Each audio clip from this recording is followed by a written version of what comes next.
It is the final time this season the Woodchucks will be playing a game at Herr-Baker Field. They come in with a record of 1-4 here in Fond du Lac, winners of their last matchup here, which was on the July 12th doubleheader. They won that game by a score of 9-1. They're looking for some more success, which would lead them to a series win over Fond du Lac of 7-5. Hello, everyone. Welcome into the Woodchucks Baseball Network. I'm Will Charlton. Happy to have you with us tonight on this final Tuesday in the Northwoods League season, as the Woodchucks only have 5 games remaining, starting with tonight in this series season finale against the Fond du Lac Dock Spiders. Last night at Athletic Park, it was the first win at home since July 19th for the Woodchucks. They took down these Dock Spiders by a score of 11-6, and now they're looking for a 2-game sweep, whereas the Dock Spiders are hoping to keep this series even at 6 apiece heading into next summer. Last year, the Dock Spiders won the season series 7-5, where the Woodchucks now have a chance to flip the script and win this year's season series by that exact same record.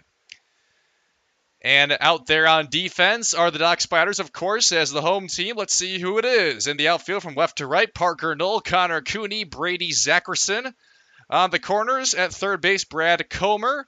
At first base, Seth Sweetchick. Up the middle, you got Drew Berrigan at shortstop and Jake Serrain playing second base. Behind the dish, you got Paul Whitman, who is not a catcher, but is going to try and see what he can do tonight as a catcher. Their only healthy catcher going into last night, Lorenzo Rios, got injured in last night's game, got hit by a pitch in the foot. So Paul Whitman, a normal outfielder, is going to try catching. Hasn't caught since he was playing baseball back in his home country of Germany. And on the mound is the Concordia University St. Paul product in Minnesota. It is Reese Piontek.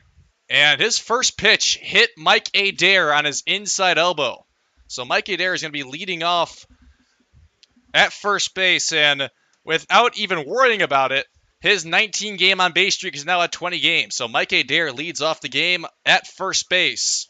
And the Woodchucks will be throwing out this batting order tonight. After Mike Adair, it's Dwight Allen, Mike McGinnis, Trent Van Ness, Andrew Jimenez, Carson Richter, Anthony McFarland, Evan Funkhauser, and Jacob Boos will be batting in the 9-hole. And that brings up Dwight Allen, as the left-handed Piontek hit the left-handed batting Adair.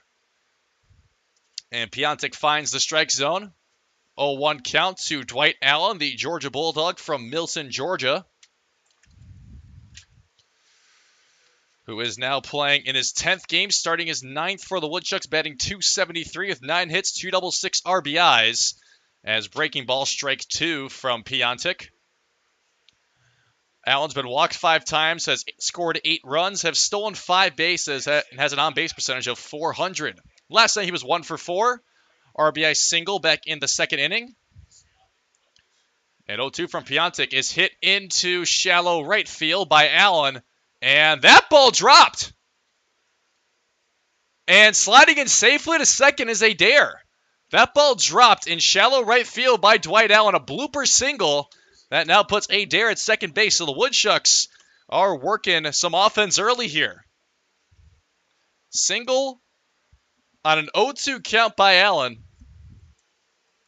That's hit number 10 now in 10 games played for Dwight Allen, the center fielder tonight, as that brings up a fellow Georgian, but a Georgia State Panther in Mike McGinnis. Mike McGinnis now playing in his 54th game as a Woodchuck, starting his 50th. So congrats on the half-century mark of the season, Mike McGinnis. Obviously, getting to the century mark is impossible in the same season, as this game, or this season, is only 72 games long. But playing 50 games in this whole entire summer, starting 50, that's pretty darn impressive. Mike McGinnis is going to be here for the entire season. 1-0 from Piontek is going to find the strike zone on a fastball. McGinnis batting .249 with 48 hits, 6 doubles, 4 home runs, 25 walks, 35 runs batted in, 28 runs, 13 stolen bases. Against the left-handed Piontek, who's only coming in for the 3rd time as a Dock Spider, starting his first game, and he finds the inner half once again with the fastball. Piontek so far this season has a 3-flat ERA, has struck out 5 in 3 innings on the mound, has allowed 1 hit, 1 run was earned, and has walked 3. He has a walks and hits per innings pitch rate of 1.33 as well. 1-2 to McGinnis is fouled down the third base line. So he'll stay alive at 1-2.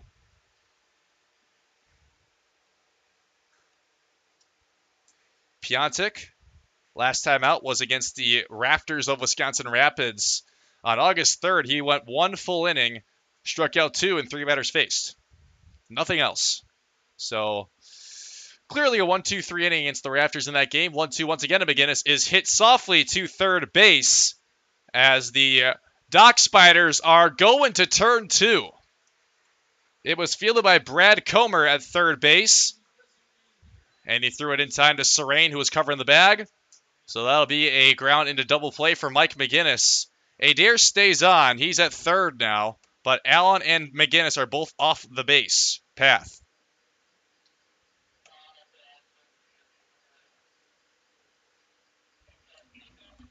So now with 2 outs and a runner 90 feet away, that will bring up Trent Van Ness, the University of Wisconsin Stevens Point pointer. Trent Van Ness, native of Two Rivers, Wisconsin, facing off against Piontek, looking to get the Woodchucks in the run category first in this game. Van Ness now playing in his 11th, starting his 11th for the Woodchucks, batting 189, 7 hits, 2 doubles, 2 home runs, 7 RBIs, 7 walks, 4 runs, 2 stolen bases. Fun fact, his 7th hit resulted in his 7th RBI last night as he fouls back the 2-0, and it will be caught by Paul Whitman, the catcher. So Van Ness fouls out to Whitman, and that will leave Adair stranded at third base. And because of that, the Woodchucks are held scoreless in the inning. And they will be out on defense. We'll introduce them when we come back on the Woodchucks Baseball Network. I'm so glad you and Jack are home. His birthday was supposed to be today, right, Mom? That's right. He wanted to meet me 8 weeks early. He sure gave us a scare, didn't he? Yeah, but he's so perfect. It's just you and me, Jack. Can I take him to show and tell? We'll see.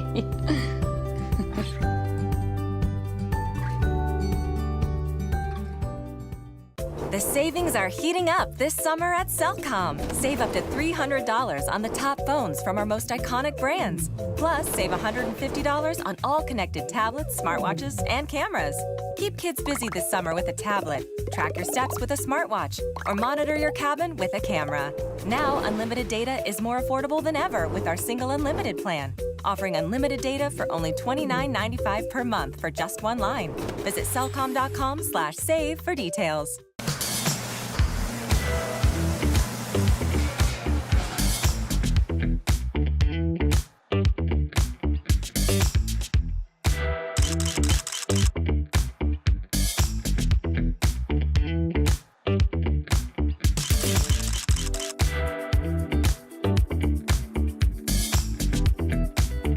Don't miss out on any of the great food at Athletic Park. For tickets, call 715-845-5055. The Woodchucks have taken the field on defense. Let's meet our Chucks defense tonight. In the outfield from left to right, Mike Adair, Dwight Allen, Mike McGinnis. On the infield, manning the corners. At third is Anthony McFarland. At first base, Andrew Jimenez. Up the middle, you got Evan Funkhauser playing shortstop, and you got Jacob Boos at second base. Behind the dish is Carson Richter, and on the mound is the left-hander from Western Kentucky University. It's Garrett Brunstetter. He is starting for the second time, making his 4th overall appearance. He's 1-0 with a 6.35 ERA, 3.18 walks and hits per innings pitched rate. Has gone 5 2/3 full on the mound. And he delivers a first pitch fastball strike 1 to Connor Cooney, the leadoff man for the Fond du Lac Dock Spiders. Connor Cooney, the center fielder from the College of the Holy Cross in Massachusetts. 0-1 in a lefty-lefty matchup, and Cooney's through it. Cooney, who was 0 for 5 last night in Game 1 of this 2-game set, was also leading off for the Dock Spiders. Tough night at the plate for Cooney, as Brunstetter has him down 0-2. He's looking for a quick out number 1. And Cooney hits one into right field. Mike McGinnis is going back, and it's into his glove. That was hit on a pretty sharp line by Cooney, but McGinnis is able to find it and pick up out number 1. The rest of the batting order for the Dock Spiders: Jake Serene, Parker Knoll, Seth Sweetchick, Drew Berrigan, Brady Zackerson, Jared Heinzen, Brad Comer, and Paul Whitman. As now it'll be Jake Serene, the second baseman for the Dock Spiders tonight. The UW Oshkosh product, as Brunstetter makes him swing and miss at the first pitch of the at-bat. Jake Serene was also batting in the 2 spot last night for Fond du Lac. And in his first 3 plate appearances, he reached base every time. He was 2 for 2 with 2 different singles, a walk, and 3 runs scored as well. So Serene was a big reason for the Fond du Lac offense last night. The Dock Spiders, who finished that game with 8 hits, as he fouls off the 1-1. He'll be down 1-2 to Brunstetter, who last time was out against the Wisconsin Rapids Raptors in Game 2 of Saturday's doubleheader, the 5-3 win. He also picked up the win because of the 1 inning he pitched in relief of Chandler Freeman. Struck out 3, allowed 1 hit, 1 run, and a couple of walks as he goes with the off-speed. That misses low for ball 2. So far this season, he struck out 8, has allowed 9 hits, 5 runs, 4 earned, and has walked 9. He also has an opposing batting average of .375, and last time he started was in Game 2 of Monday's doubleheader last week, not last night against these Dock Spiders, but last Monday, as he goes way outside with the fastball to Serene. Full count now with 1 out. Struggled early, but would end up going 3 2/3. Payoff pitch is going to just be foul tipped off. So Serene barely stays alive, as Brunstetter looking for 2 up, 2 down here. Like mentioned, a guy who has struggled with walks a little bit. He said pregame he just really wanted to focus on commanding the strike zone today, really trying to work his fastball. As the 3-2's also hit into right field. McGinnis going back for it again, and that is a second straight flyout to the Georgia State Panther. So Mike McGinnis has caught both balls that have come his way so far. And that's 2 up, 2 down thanks to the Georgia State right fielder. As now it'll be Brunstetter looking for a 1-2-3 inning. And that's going to bring up what's arguably the best hitter in this Dock Spiders lineup at the moment. It's Parker Knoll, the product of Lawrence University in Wisconsin, just right up the road in Appleton, on the other side of Lake Winnebago. As he takes first pitch, breaking ball, ball 1 from Brunstetter. Parker Knoll is batting .362 with 17 hits in only 12 games played. 1-0 breaking ball.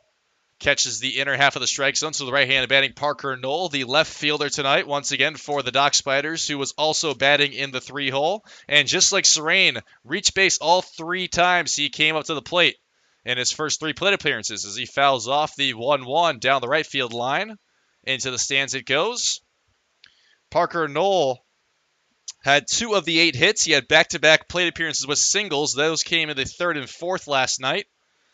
And he also scored 2 of the runs. As Brunstetter misses low with the off-speed to Parker Knoll.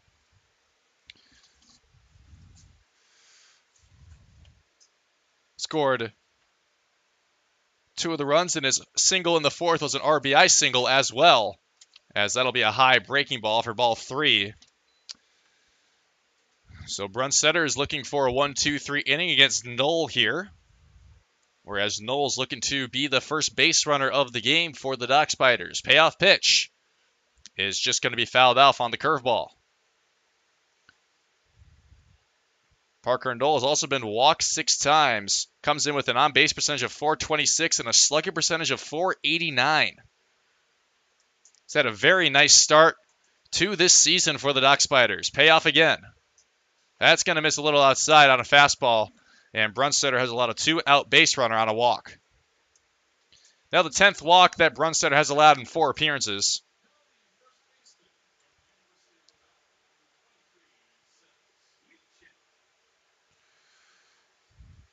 As like mentioned, Brunstetter did allow 2 walks in his 1 inning against the Rafters on Monday, or on Saturday rather. And the first pitch is swung and missed at by Seth Sweetchick, the cleanup batter for the Dock Spiders tonight, the product of the University of Nevada, native Australian. Played his high school baseball in Arizona. Last night hit an RBI double for the Dock Spiders. As Brunstetter finds the low outside corner with a fastball, he has Sweetchick down 0-2. And just like Serene and Knoll, he reached base in all 3 of his first plate appearances. Walked twice and then RBI doubled back in the 3rd of last night's game. That was his 4th double of the season as well. 0-2. And Brunstetter goes right at him with a fastball right down Broadway, so he wasn't kidding. He really wants to try and command that strike zone tonight. But Sweetchick stays alive on the 0-2. Sweetchick, a guy who comes in batting just 166 in 45 games played. 0-2 again is hit in the air. It's going into left field. Mike Adair's coming up for it, and he'll have it. So only facing off against 4 batters and forcing 3 flyouts is Garrett Brunstetter. And that will do it for the first. We stay tied at 0. The only team with a hit so far is the Woodchucks. And speaking of, they will be back up to bat when we come back on the Woodchucks Baseball Network. Ooh, that's gotta hurt. Oh, good to have you back on your game. Yeah, well, I only got cancer so that you could tell people that, you shaved your head for solidarity and not because you're going bald. Right. And I got a minivan to make your little moped look cool. Okay. Well, couldn't have gotten through without you. Love you, bro. I'm glad you're sticking around. Oh, that means so much coming from Mom and Dad's second favorite. Whatever. Over 600,000 Americans are projected to die of cancer this year. 250,000 will likely battle muscular dystrophy. 5,000 may be diagnosed with ALS. But one person can become the difference. All it takes is you to help researchers improve the health of Wisconsinites by participating in the All of Us research program. Join today to feel the power of one.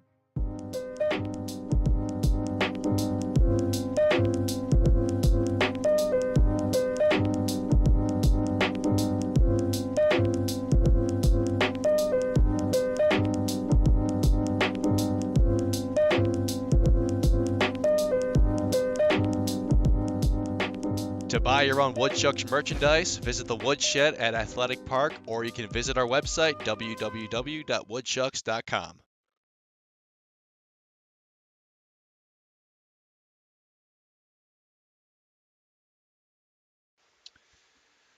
No runs on the board through the first frame here at Herr-Baker Field, as the Woodchucks are back up to bat. To start off the top of the second inning, it'll be 5, 6, 7, starting with the first baseman, Andrew Jimenez, the UW-Milwaukee Panther, who has been batting really nicely as of late, currently on a 6-game hit streak, comes in batting .324, now in his 12th game played and started.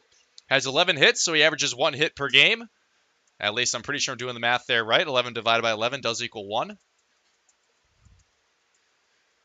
Has 3 doubles, 4 RBIs, 7 walks, 4 runs, and a couple of stolen bases, as well as a .412 slugging percentage and a .465 on base percentage. And last time he played was a 2-for-5 game against the Wisconsin Rapids Rafters on Sunday.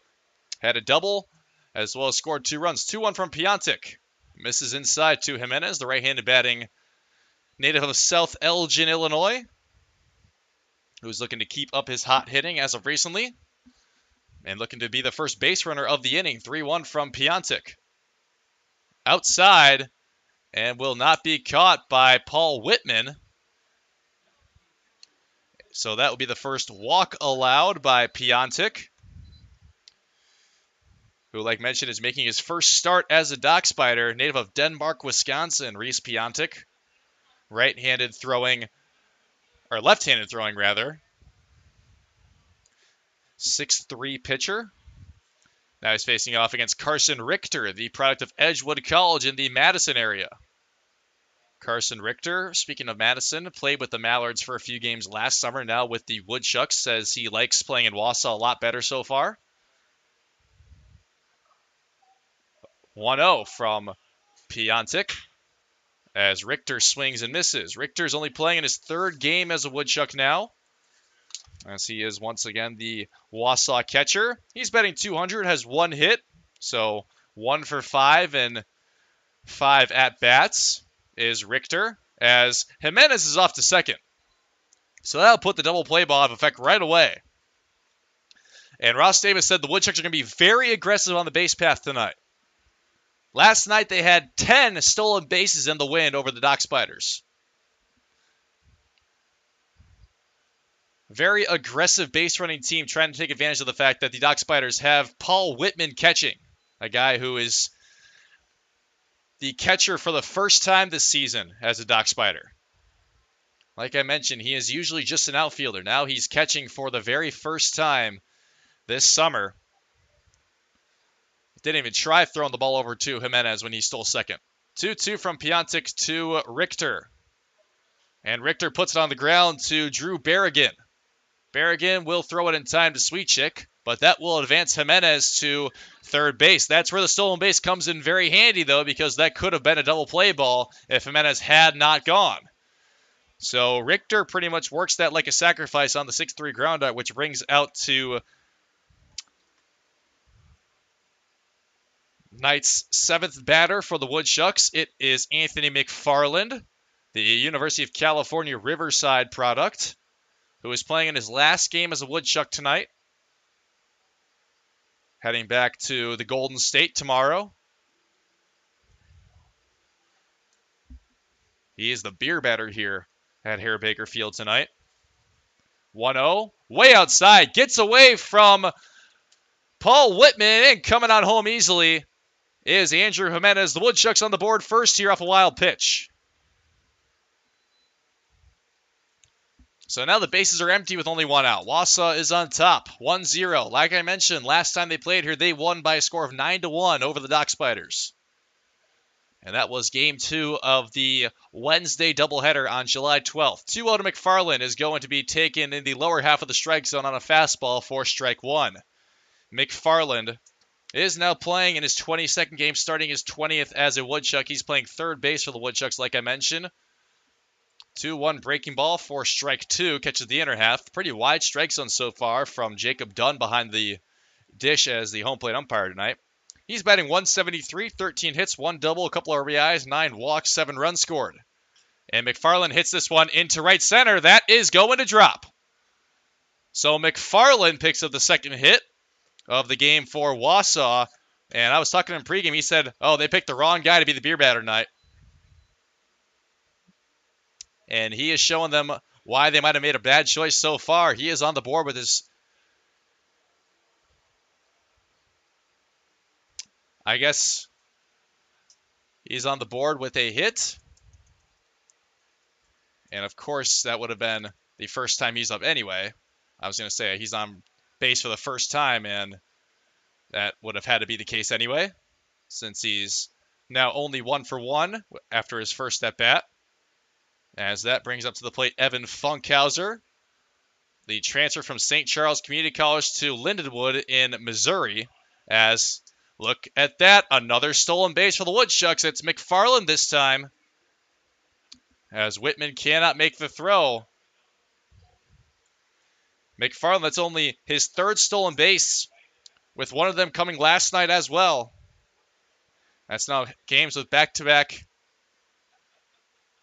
or games with hits now in back-to-back nights for McFarland. 0-1 from Piontek to Funkhauser, who, fun fact about Funkhauser, while he only has 1 hit, he has an on-base percentage of .325, or .323 rather. So he's 1 for 22, but does reach base quite often. He's been walked 8 times, has been hit by a pitch, and also has 5 runs and 5 stolen bases. As Funkhauser takes a breaking ball on the outer half for strike 2. He's down 1-2. His 1 hit came against the Wisconsin Rapids Raptors in the doubleheader on Saturday. 1-2. And Piontek will miss just outside.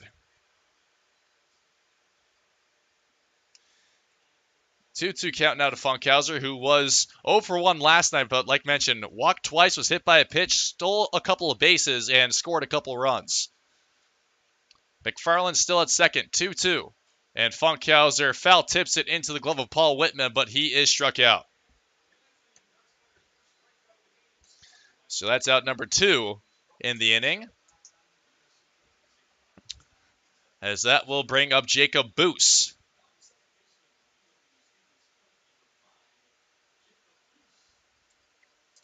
Jacob Boos, the University of Wisconsin Stevens Point pointer, just like Trent Van Ness, playing second base in this game tonight for Wausau. Now the 6th game only he's playing in. Was a Woodchuck last summer as well. Takes first pitch fastball for strike 1. He's only one of 2 lefties in this lineup tonight, and they're at the top and the bottom of this batting order. Mike Adair, the other lefty, leads off. Jacob Boos batting right here in the 9 spot. 0-1 from Piontek. And Boos into center field. That's going to drop. And coming home is McFarland. Or staying at third will be McFarland. And I don't really know what he was doing, but he just got thrown out at third because he was trying to flirt with the catcher Paul Whitman and trying to maybe come home, but he gets thrown out at third. I'm not really too sure what was going on there, but McFarland gets thrown out, and that will do it for the top of the second. Jacob Boos hits a single, but McFarland gets thrown out, and the Dock Spiders are back up to bat when we come back on the Woodchucks Baseball Network. Over 600,000 Americans are projected to die of cancer this year. 250,000 will likely battle muscular dystrophy. 5,000 may be diagnosed with ALS. But one person can become the difference. All it takes is you to help researchers improve the health of Wisconsinites by participating in the All of Us research program. Join today to feel the power of one.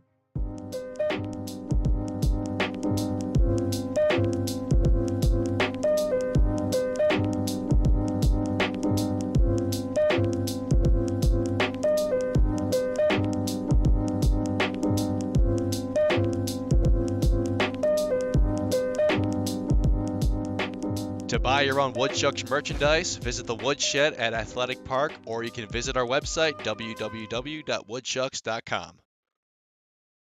I'm so glad you and Jack are home. His birthday was supposed to be today, right, Mom? That's right. He wanted to meet me 8 weeks early. He sure gave us a scare, didn't he? Yeah, but he's so perfect. It's just you and me, Jack. Can I take him to show and tell? We'll see.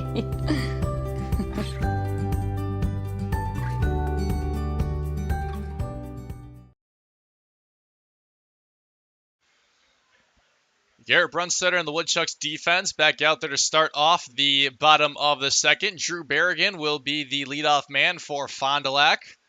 5-6-7. Berrigan, the shortstop, riding now a 7-game hit streak after he singled in his first plate appearance last night. All games have been only singles, with 1 single per game. As Berrigan was batting in the 6th spot last night, now the 5 tonight. Already a couple of balls taken for 2-0 from Brunstetter, and make that a 3-0 count, as the left-hander cannot find the strike zone on his first 3 pitches to Berrigan.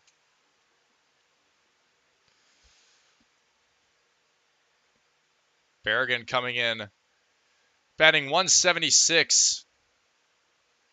22 hits, 4 doubles, couple home runs.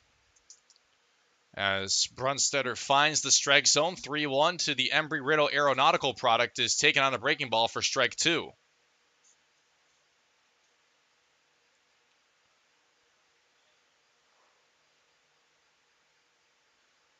Or actually, Berrigan's on an 8-game hit streak, as that one's hit into right center. That is going to drop. That is going toward the warning track. Berrigan's off to second. Oh, he's going for third. He's going to be safe at third. That is a leadoff triple for Drew Berrigan. That's his first triple of the season, and he split the gap in right center field.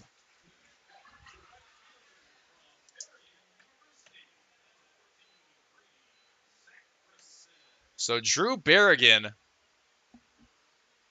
finds the right center gap, puts it all the way to the wall pretty much before the Woodchucks got out there. Pretty sure it's McGinnis who ended up getting out there first before Allen.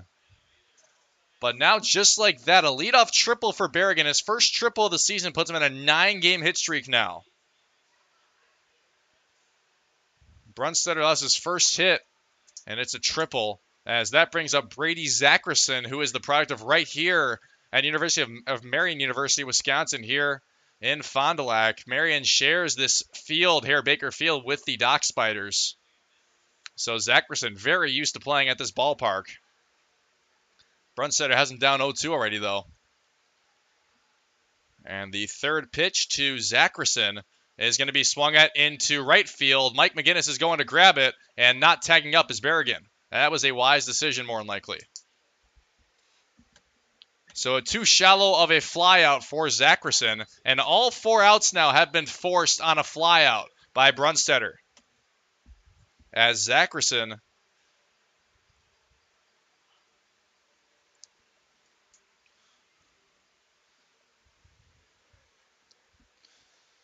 now 0 for 1 as well. And that will bring up Jared Heinzen, the designated hitter tonight from University of Wisconsin Parkside. And he swings and misses through the first pitch breaking ball from Garrett Brunstetter. Jared Heinzen batting .202 through 44 games played. 33 hits, 6 doubles, 3 home runs, 22 runs batted in. His most recent home run was against the Madison Mallards on Sunday. A part of the 4 unanswered after Madison went up 4-0. Came in to replace the spot of Lorenzo Rios initially before Seth Sweetchick would replace Rios behind the dish catching last night. Paul Whitman was in right field last night. Now he's catching this game. And Heinzen, since he came in for Rios, was 0 for 2 with a hit by pitch. 2-1 from Brunstetter is missed at, so that'll be strike 2.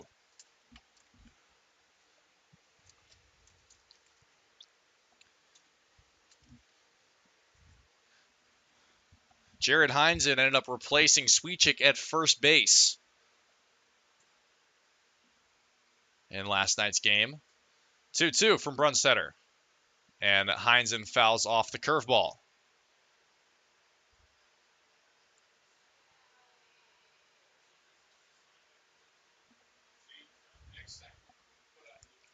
Brunstetter's looking for a second straight out since allowing the leadoff triple to Berrigan.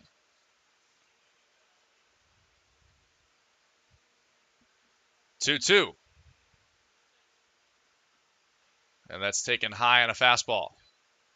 That will load the count full as Heinzen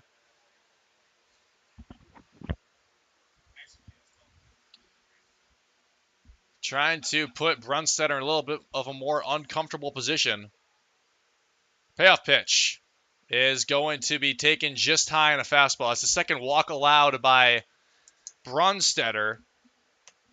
But there is a silver lining to that walk, as that does put the double play ball into effect.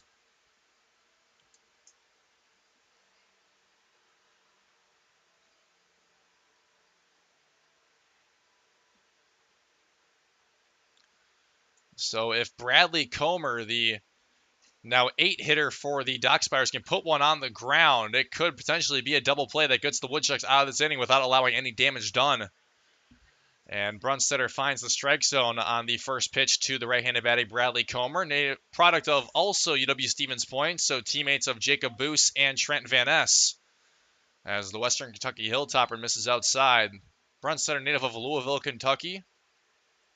Like I was saying earlier, in his 3 full against the Wisconsin Rapids Raptors in his first start, he allowed 7 hits, 3 runs, 2 earned, walked 4, and struck out 3.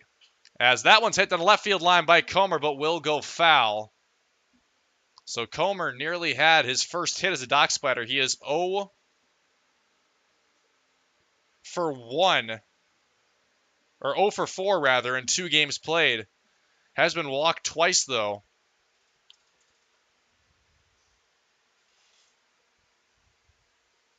One, two.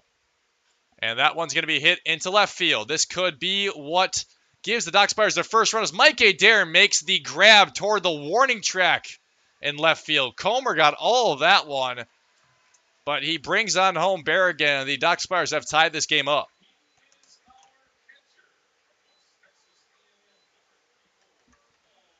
So Comer stays on at bat, but does pick up his first RBI, and now his 3rd game played. As with the score now 1-1.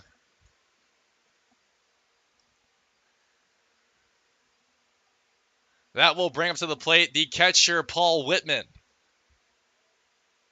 Whitman takes first pitch fastball for strike 1. The left-handed batting West Texas A&M product, who comes in batting .239.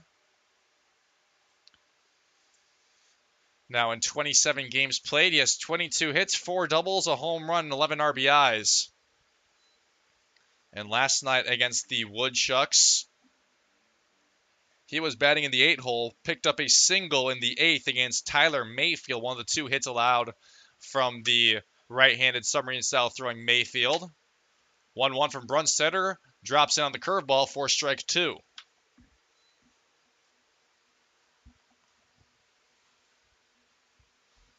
So now it'll be a 1-2 count.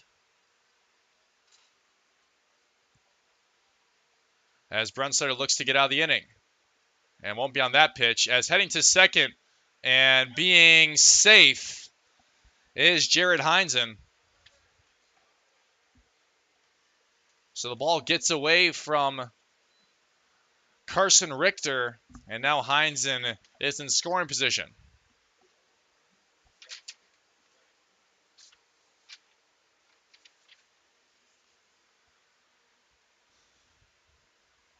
Two-two now to Paul Whitman in a lefty-lefty matchup. And Brunstetter will force him, popping it up into shallow right field. And ultimately it's Jacob Boos who will make the grab for out number 3. So that will retire the side, but the Dock Spiders, thanks to the leadoff triple by Drew Berrigan, bring him home. And it is Brad Comer picks up the RBI flyout, which will send us into the 3rd, tied up at 1 apiece. We'll be back on the Woodchucks Baseball Network.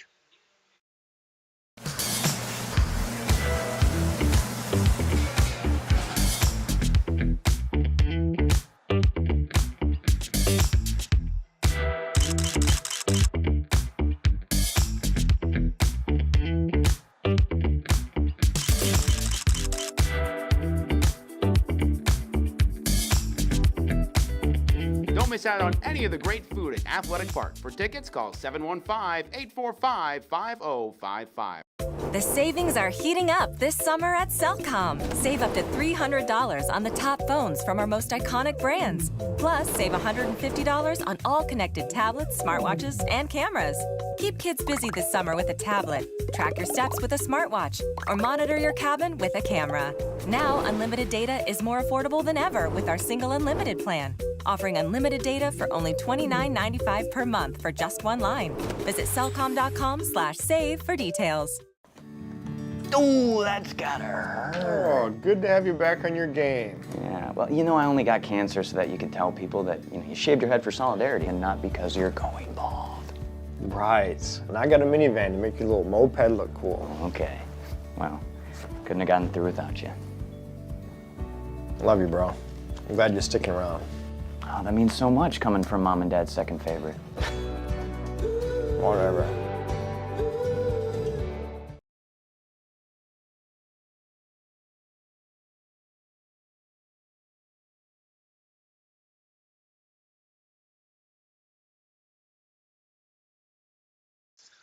The Woodchucks are going through their batting order for the 2nd time now, as Mike Adair will lead off the top of the 3rd against Reese Piontek, a guy who made 10 total appearances with 6 starts this season for Concordia St. Paul, Division II school in Minneapolis. St. Paul, Twin Cities. Had a 6.62 ERA, 1-3 record as Adair hits one on the ground right away to Jake Serrain. That'll be a quick ground out as he gets aggressive early on in the count. That's very common for Adair. And fun fact, both these teams have gone through their batting order 1 through 9 the first 2 innings so far. So also starting at the top of the order will be the Dock Spiders with Connor Cooney in the bottom of the 3rd. Well, that brings up Dwight Allen once again. Allen has one of the 3 Woodchuck hits so far. And that was hit number 10 for Allen. As he hits this one on the ground again, but this time it's to Berrigan at shortstop, and that'll be 2 quick outs on ground outs forced by Reese Piontek. Back-to-back first pitch swinging by Adair, and now Allen. And Piontek's looking to get out of this inning really fast. Like I was talking about, though, he made 10 total appearances and 34 full on the mound. Allowed 45 hits, 30 runs, 25 of those being earned. Struck out 28, walked 20, and an opposing batting average of .317 as well as a whip of 1.91. As now coming to the plate is also a guy who gets very aggressive early in counts, Mike McGinnis. But he won't this time around as he takes the first pitch outside fastball from Piontek. 1-0 to McGinnis, and he fouls that one off. McGinnis coming in on a 7-game hit streak. And when the hit streak started, the first 4 games, he had a double in each of those games. The highlight of his hit streak so far has been a 3-for-6 performance against the Madison Mowers, where he had a double, a single, and a home run. As finding the bottom of the strike zone with the breaking ball is Piontek, so that'll put McGinnis down 1-2. McGinnis grounded into the double play in the first after a leadoff hit by pitch and a single by Dwight Allen, as that one's hit on the ground right back to Berrigan. And 3 groundouts is a very fast 1-2-3 here on the top of the 3rd for the Dock Spiders. Reese Piontek only throws 6 pitches in the inning, and that will do it. The Woodchucks back out on defense when we come back on the Woodchucks Baseball Network. I'm so glad you and Jack are home. His birthday was supposed to be today, right, Mom? That's right. He wanted to meet me 8 weeks early. He sure gave us a scare, didn't he? Yeah, but he's so perfect. It's just you and me, Jack. Can I take him to show and tell? We'll see.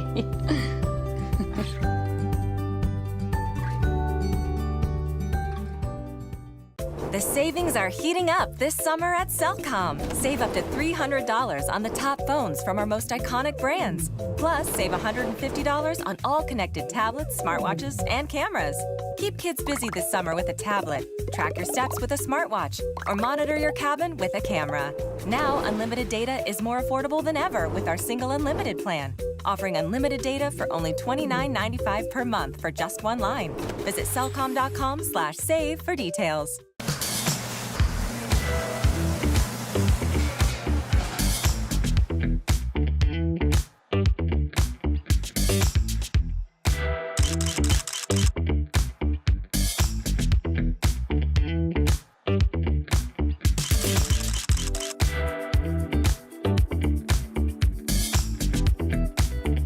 Don't miss out on any of the great food at Athletic Park. For tickets, call 715-845-5055.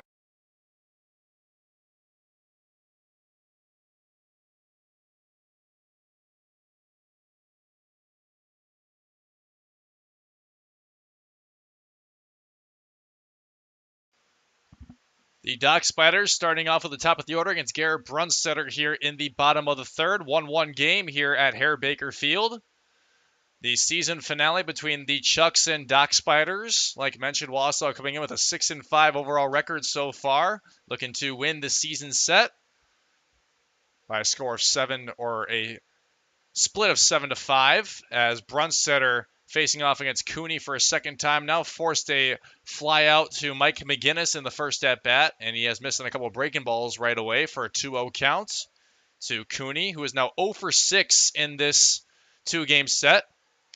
And he is through the off-speed, taken low outside corner, or swung at on the low outside corner. Connor Cooney, the native of Nowat, Colorado, College of the Holy Cross Crusader. Fouls off the 2-1 fastball.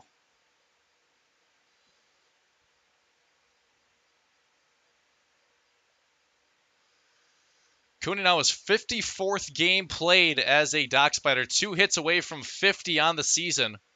Like mentioned, came into this game batting .240. And Brunstedter's 2-2. And this is a ground ball. Softly hit in the direction of Jacob Boost. That's going to be a close play at first. And beating it out is Connor Cooney. The ball died in the very tall grass here at Herr-Baker Field. And Cooney starts off the third with an infield single.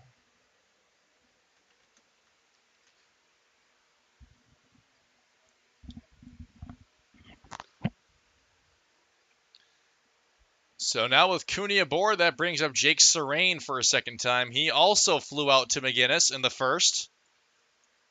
As the Dock Spiders put their second hit on the board, Cooney now is 49th on the season.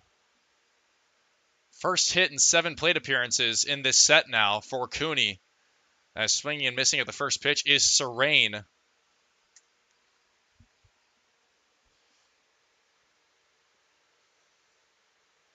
Who came into this game batting .282. He eclipsed 50 hits on the season last night with his 2 singles. As he's now down 0-2 to Brunstedter, still looking for a first strikeout. Has forced 5 flyouts, and there is the first strikeout. He gets Serrain looking on an inside breaking ball. So Brunstedter picks up what is now his 9th strikeout in 4 appearances. Looking for number 10 soon as well, as that one's hit right up the middle, right back toward Brunstedter at first, but he ducks under it. And Parker Knoll hits the second single of the inning. So Parker Knoll continues his hot hitting. And he puts hit number 18 on the board now in his 13th game played. He is now 1 for 1 after he was walked in the first. Parker Knoll, who leads the team, at least the active roster that is, in batting average among players who are qualified to do so. Technically, it's Drew Prosek, who is 2 for 4 in 2 games played. As Seth Sweetchick is back up once again. And he flew out to left field to end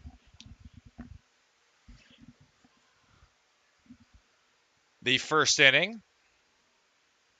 And he's down 0-1 to the left-hander from Louisville, Kentucky, Garrett Brunstedter. Make that 0-2 now. Seth Sweetchick.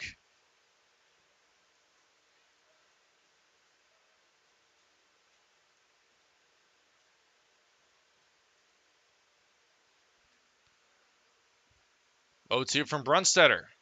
That's going to just miss the low inside corner. Brunstedter went with an off-speed pitch.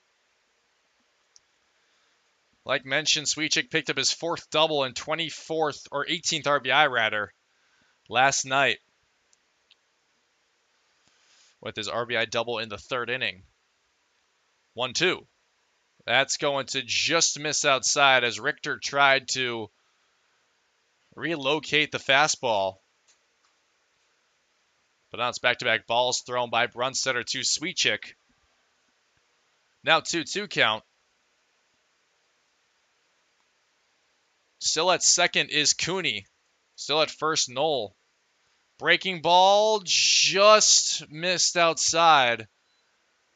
As Brunstedter went with the curveball, and that's a tough one to lay off if you're Seth Sweetchick, especially in a righty-lefty, or lefty-righty matchup, I should say, between Brunstedter and Sweetchick. But now it's a payoff pitch. Brunstetter goes with a fastball that is swung and missed at by Sweet Chick, or was a breaking ball rather. And that is out number 2 on a second strikeout here in the third by Brunstetter. So he's now at 10 strikeouts in 4 appearances. He's looking to go 3 full on the mound, keeping this game tied into the 4th now, facing off against Drew Berrigan, who hit the leadoff triple in his first at-bat. He split the gap in right center on a push. Brunstetter forces a pop-up in foul territory that's going to be playable, and it's going to be Carson Richter who comes over from catcher to make the grab in between himself and Andrew Jimenez. So that will retire the side, and this game does stay tied through the first 3 innings. 1-1 here at Herr-Baker Field. They're listening to Woodchucks Baseball on the Woodchucks Baseball Network. Ooh, that's gotta hurt. Oh, good to have you back on your game. Yeah, well, you know, I only got cancer so that you could tell people that, you shaved your head for solidarity and not because you're going bald. Right. And I got a minivan to make your little moped look cool. Okay. Well, couldn't have gotten through without you. Love you, bro. I'm glad you're sticking around. Oh, that means so much coming from Mom and Dad's second favorite. Whatever. Over 600,000 Americans are projected to die of cancer this year. 250,000 will likely battle muscular dystrophy. 5,000 may be diagnosed with ALS. But one person can become the difference. All it takes is you to help researchers improve the health of Wisconsinites by participating in the All of Us research program. Join today to feel the power of one.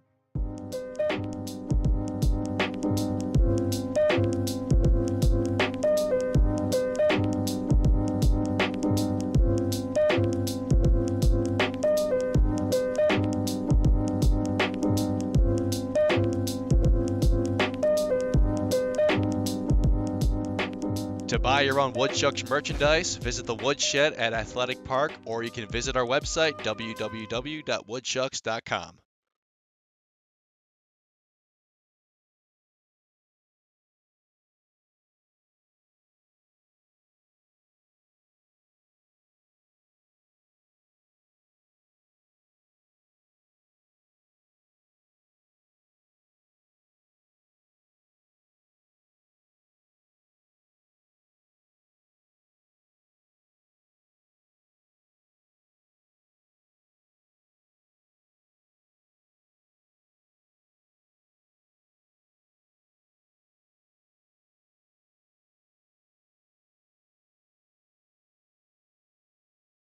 Trent Van Ness is going to lead off the 4th inning for the Woodchucks, going 4-5-6 after the very fast 1-2-3 forced by Reese Piontek.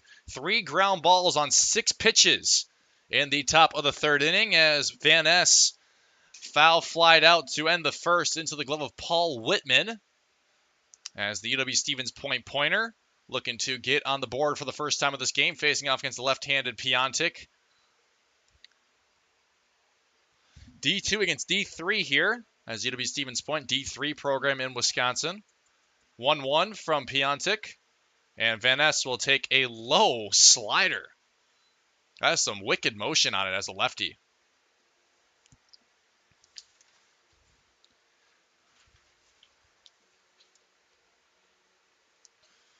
Two one to Van Ness is going to be taken high on a fastball. As Piontek still without a decision yet in 2 appearances. Both have been relief appearances. This is his first start, like mentioned, as that one is hit over the glove of Berrigan and Van Ness into left field. That'll be a leadoff single in the 4th hit of the game for the Wausau Woodchucks. So Van Ness now with hit number 8 in his 8th game played, or 12th rather, my apologies. And Van Ness now has a little 3-game hit streak working, as he went 3 for 5 against the Wisconsin Rapids Rafters on Sunday in the 7-6 loss. He's off to second, and Whitman's not going to make the throw in time, so that'll be Trent Van Ness stealing second base. He had 2 of those yesterday against the Dock Spiders, and now has a 3rd just in general as well. Now 3 stolen bases, all 3 have come in the last 2 games for Van Ness, and the Woodchucks already with their 3rd stolen base of the game. As Jimenez hits this one down the first base line, stepping on the bag is Seth Sweetchick, and sliding in the 3rd will be Van Ness. So Jimenez pretty much works that like a sacrifice would, as Van Ness now 90 feet away from giving the Woodchucks the lead once again. Seth Sweetchick didn't try the throw over to Brad Comer over at 3rd, but now you got a little Stevens Point meeting between Van Ness and Comer at 3rd base, so they're having a little chat over there, you can see. First pitch now to Carson Richter from Piontek outside on a fastball. 1 out on the board for the Woodchucks here. Richter ground into a 6-3 his last time up. And the 1-0 breaking ball just misses outside.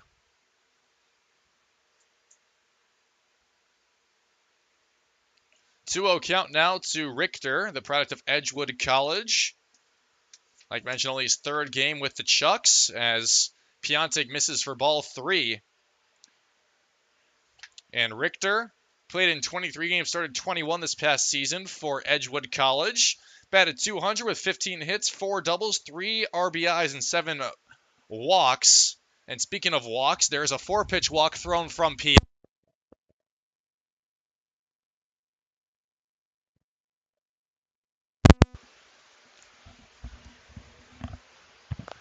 4-pitch walk thrown by Piontek to Richter. That puts runners on the corners with 1 out for Anthony McFarland, who singled his first time up.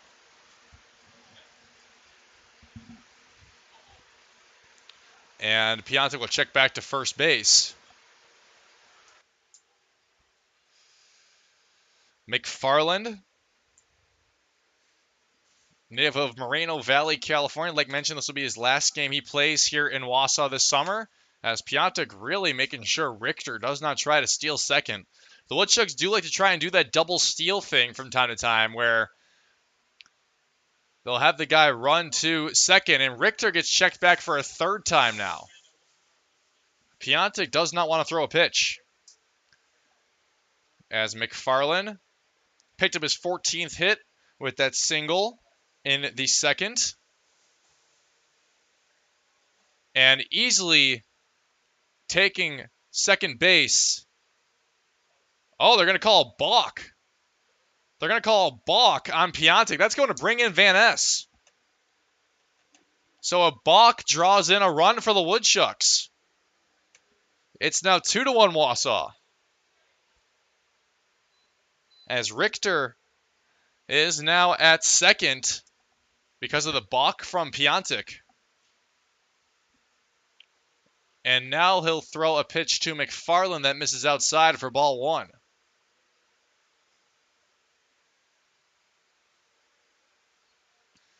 One-0 count to McFarland, as he'll foul off the pitch for strike 1. He also has one of the 3 stolen bags so far for the Woodchucks, who as a team, a very aggressive base running squad, and trying to take advantage of the fact that Doc Spiders are using an outfielder as catcher in this game. They came into this game as a team overall with 100 stolen bases on the season, combined between every guy who's played for the active roster. That was still led by Dalton Pearson, who had 17 when he was here. As the 2-1 to McFarland is going to miss outside on a breaking ball. The Doc Spiders do not have someone warming up yet in the pen. Last night, it was Amar Sengeg who picked up the loss for the Doc Spiders. It was Brock Turkington who picked up his first win and his first decision overall now in his 8th appearance. And the 3-1 from Piontek as Richter's off the 3rd. Whitman's going to try the throw. That is a good one, and he is thrown out. So the count will be 3-2 to McFarland as Richter is caught stealing.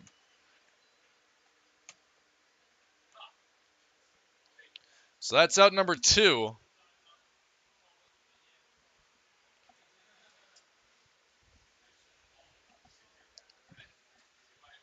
Ross Davis said his team is not going to be scared to steal bags tonight. And the payoff pitch to McFarland is going to be grounded to Drew Berrigan at shortstop, and that is a clean play and a throw over to Seth Sweetchick. So that will end the top of the fourth, but the Woodchucks add another thanks to a balk as Trent Van Ness crosses home after his leadoff single, and it's 2-1. As it'll be Garrett Brunstetter and the Woodchucks defense heading back out there for inning number 4 when we come back on the Wausau Woodchucks Baseball Network.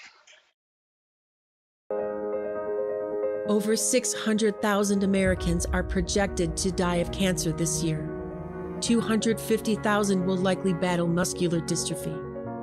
5,000 may be diagnosed with ALS. But one person can become the difference. All it takes is you to help researchers improve the health of Wisconsinites by participating in the All of Us research program. Join today to feel the power of one.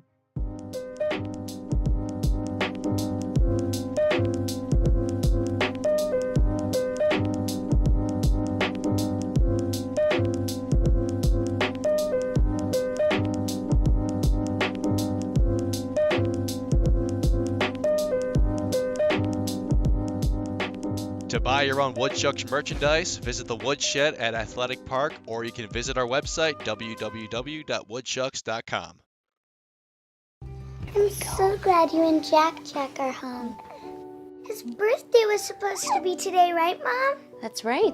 He wanted to meet me 8 weeks early. He sure gave us a scare, didn't he? Yeah, but he's so perfect. It's just you and me, Jack. Can I take him to show and tell? We'll see.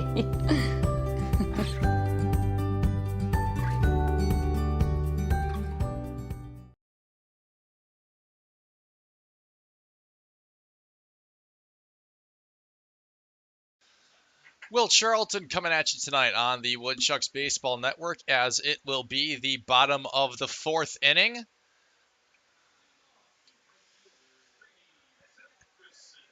And into his 4th inning of work now is Garrett Brunstetter. His next out recorded will officially be his longest outing of the season.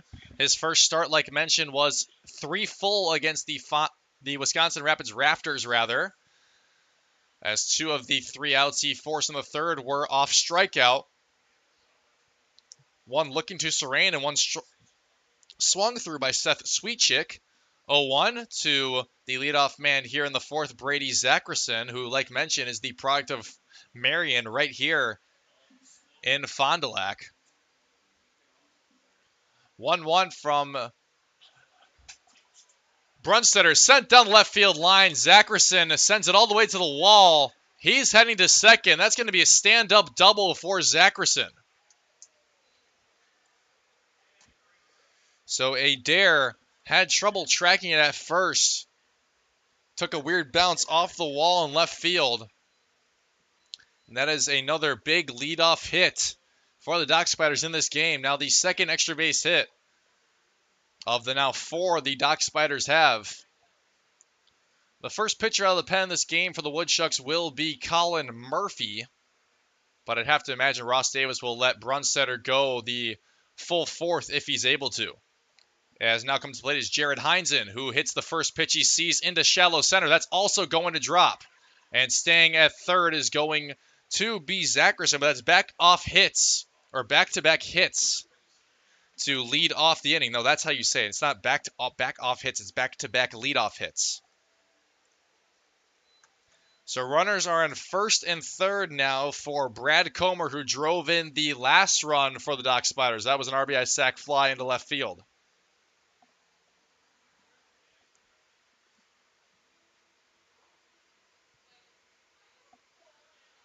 First pitch to Comer, the 3rd baseman from UW-Stevens Point, is swung and missed at on the breaking ball by Brunstetter.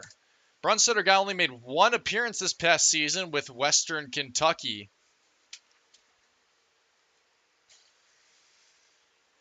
And it was only 1 1/3 on March 5th, where he struck out 2 and allowed 3 hits, as well as 6 runs, and all of them being earned, as well as walking a couple. As Comer fouls off the 0-1, he's now down 0-2. Comer still without a record at bat, as like mentioned, he did hit an RBI sac fly to start off his day. That was his first RBI as a Doc Spider, but he will be the third strikeout now for Brunstetter as he swings and misses at the breaking ball. And that is out number one, as the Woodchucks are now looking for a ground ball to potentially get out of this inning without allowing the tying run to score from Zackerson at third.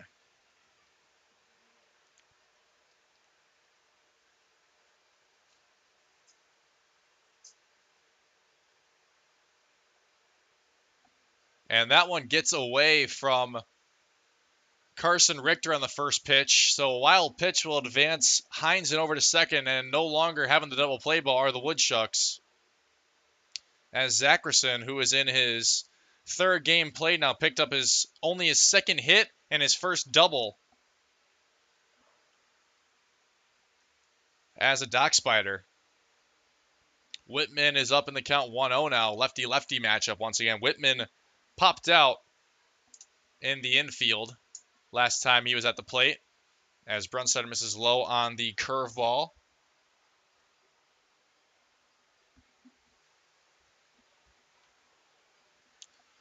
Count is now 2-0 to Whitman.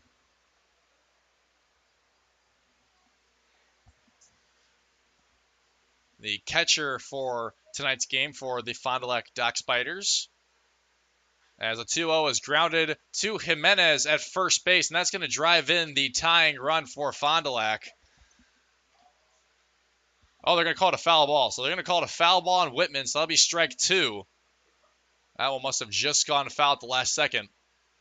Looks like it might have stayed fair.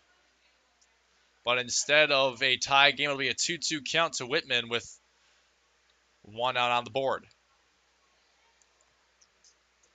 Wausau looking for a big second out here. And it's getting out number two on the board with leaving runners at second and third. Would be big for Brunstetter. 2-2. That one's put on the ground again. This time it's to Jacob Booth, so that will drive in the tying run. But being thrown out at first will be Whitman, so he'll pick up an RBI, and that will tie us up at 2. So now each team with one run in the second and fourth. And now at third base is Heinzen. So that's where that wild pitch really hurts the Woodchucks, as if Brunstetter does not let that one get away from him and Carson Richter, that could have been a double play ball that ended the inning from Paul Whitman, as that'll bring up Connor Cooney once again, who finally broke into the hit category in this two-game set. Last time up in the third, hit a very slow-rolling infield single that he was able to beat out. 1-0 from Brunstetter, missing low and inside on the fastball.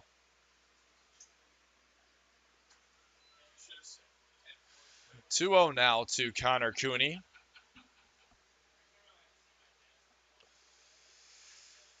Who is on the active roster, the longest tenured Doc Spider.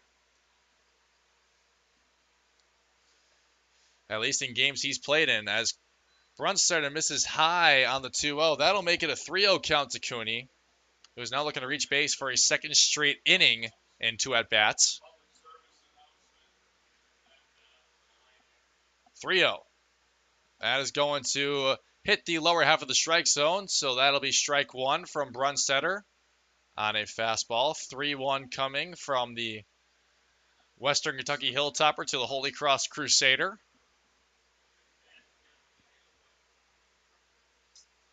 And the pitch is going to drop high on a breaking ball. So Brunstetter allows another walk, and that'll put runners on the corners with 2 outs, and Ross Davis is going to go out to the pitching mound to chat it over with Brunstetter. He just needs one more out to keep the game tied into the 5th. Fond du Lac now with 5 hits. Woodchucks only with 4 in this 2-2 game. The Doc Spiders did score an early run right out the bat. They scored a run at the top of the first that was followed by a Woodchuck run in the bottom of the first. And then was Wausau putting up a 5 spot in the second. Fond du Lac would put up a 2 and a 3 spot in the third and fourth. And then a 4-run fifth would set the Woodchucks above for the rest of the game, as well as adding 1 in the eighth. Ending up winning that game 11-6 as Jake Serrain is up once again. He hits the first pitch he sees into center field. That will give the Dock Spiders the lead 3-2. RBI single for Serrain. That's the first pitch from Brunstetter.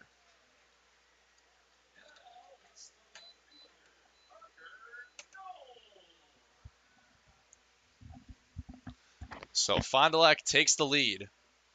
They are losers of 5 straight coming into this game. As that brings up Parker Knoll with runners on first and second. And that is a chopper hit in the infield to Evan Funkhauser. They'll make the putout of Serrain at second base between himself and Boos. But the Dock Spiders scored 2 in the fourth and now lead it by a score of 3-2. As the Woodchucks back up to bat when we come back for the 5th inning here on the Woodchucks Baseball Network. I'm so glad you and Jack are home. His birthday was supposed to be today, right, Mom? That's right. He wanted to meet me 8 weeks early. He sure gave us a scare, didn't he? Yeah, but he's so perfect. It's just you and me, Jack. Can I take him to show and tell? We'll see.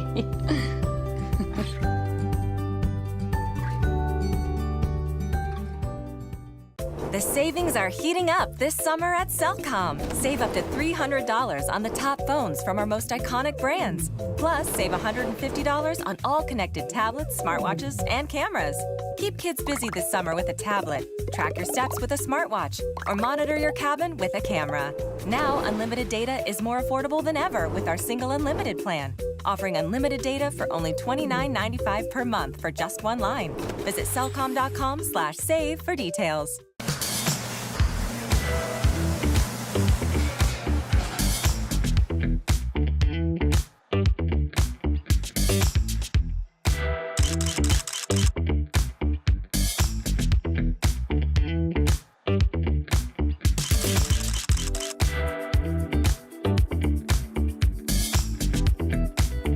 Don't miss out on any of the great food at Athletic Park. For tickets, call 715-845-5055.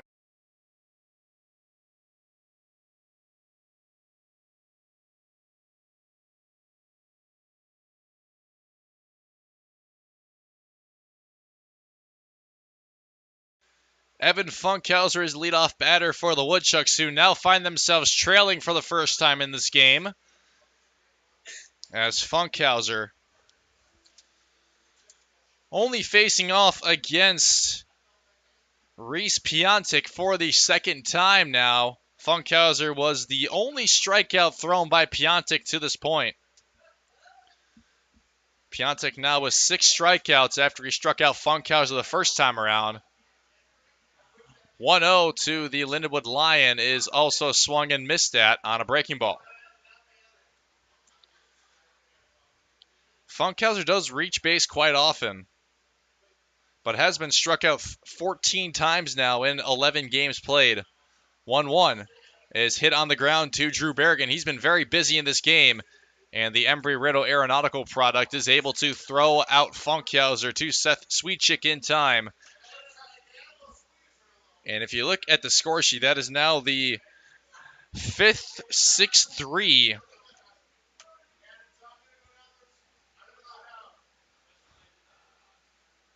So Berrigan has been very busy in this game so far. As Funkhauser now over 2, that brings up Jacob Boos, who singled in his first at-bat. Got the better of the lefty-lefty matchup. He puts a bunt down right back toward Piontek, and his throw will just beat out Boos, who was very close to a bunt single, but that will be 2 quick groundouts once again forced by Piontek, which brings the top of the order up for the Woodchucks.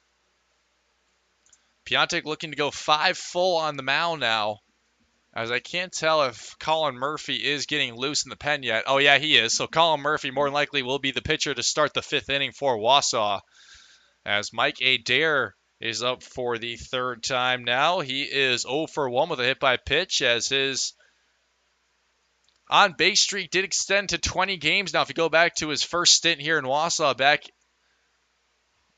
all the way to June 8th. Last time he didn't reach base in a game was June 7th against the Wisconsin Rapids Rafters. Mike Adair,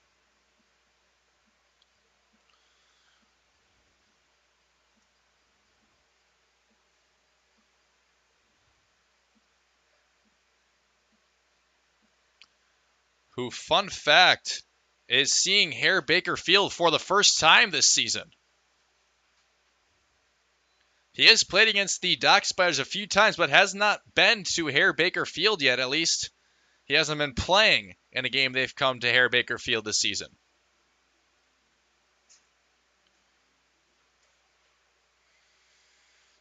One as Adair hits one foul and will not be playable for third baseman Brad Comer. Adair down 1-2 now, as Piontek's looking for his second 1-2-3 inning. And he's looking to put up a third 0 on the board for Wausau.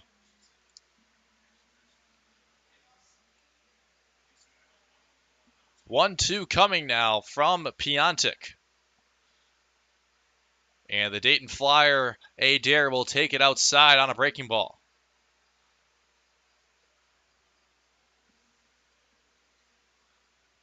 2-2. Piontek will throw it outside and low again. Tried the same exact pitch, a sliding curveball. As Adair looking to reach base for a second time and keep this inning alive for the Woodchucks. Payoff pitch, 2 outs. And Adair will strike out. That is a very rare saying, as he only has 15 strikeouts coming into this game in 28 games played, now 16 on the season. But that will be a 1-2-3 in the second strikeout thrown by Piontek. We'll be back for the bottom of the fifth here on the Woodchucks Baseball Network. Oh, that's gotta hurt. Oh, good to have you back on your game. Yeah, well, you know, I only got cancer so that you could tell people that, you shaved your head for solidarity and not because you're going bald. Right. And I got a minivan to make your little moped look cool. Okay. Well, couldn't have gotten through without you. Love you, bro. I'm glad you're sticking around. Oh, that means so much coming from Mom and Dad's second favorite. Whatever. Over 600,000 Americans are projected to die of cancer this year. 250,000 will likely battle muscular dystrophy. 5,000 may be diagnosed with ALS. But one person can become the difference. All it takes is you to help researchers improve the health of Wisconsinites by participating in the All of Us research program. Join today to feel the power of one.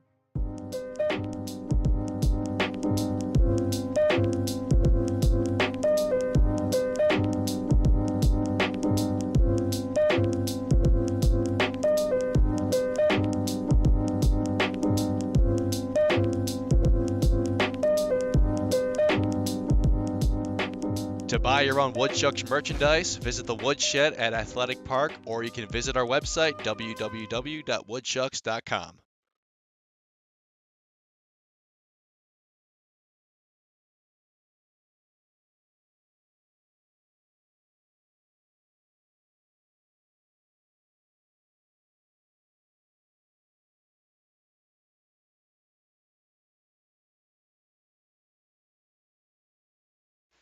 After 4 full innings of work on the pitching mound by Garrett Brunstetter, he allows 6 hits, 3 walks, strikes out 3, and allows the 3 runs to the Dock Spiders. Coming into the game is the right-hander from Louisville, Kentucky, by way of Lincoln Memorial University in Tennessee. It is Colin Murphy. He's coming in for the 8th time as an 0-1 record of 3.45 ERA, 1.53 walks and hits per innings pitched rate. Has gone 15 2/3 on the mound. Has allowed 14 hits, 7 runs, 6 earned, has allowed 10 walks, and has struck out 16. He has an opposing batting average of .237 as well. And he's first facing off against Seth Sweetchick, and his first pitch is a changeup for strike one, as Sweetchick swings and misses. Sweetchick will be 4-5-6 to start off this bottom of the fifth against Murphy, as he goes with the fastball for strike two. Murphy, this is the second time he's pitching here at Herr-Baker Field. Last time he went 3 full, only allowing two hits, 1 run was earned. He walked 1 and struck out 4. As that's a ground ball hit to McFarland at third by Sweetchick, and he will throw it in time to Jimenez for out number 1. So Sweetchick now 0 for 3, and that brings up Drew Berrigan for a third time. Berrigan, Embry-Riddle Aeronautical product in Arizona.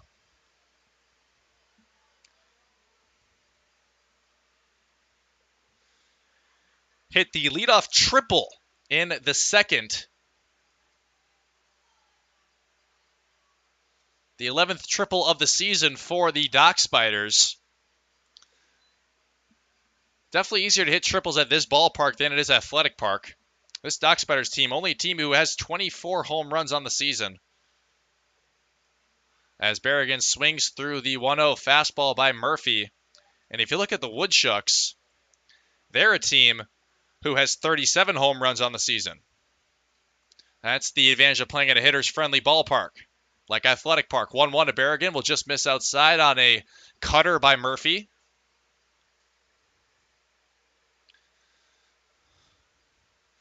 (2-1).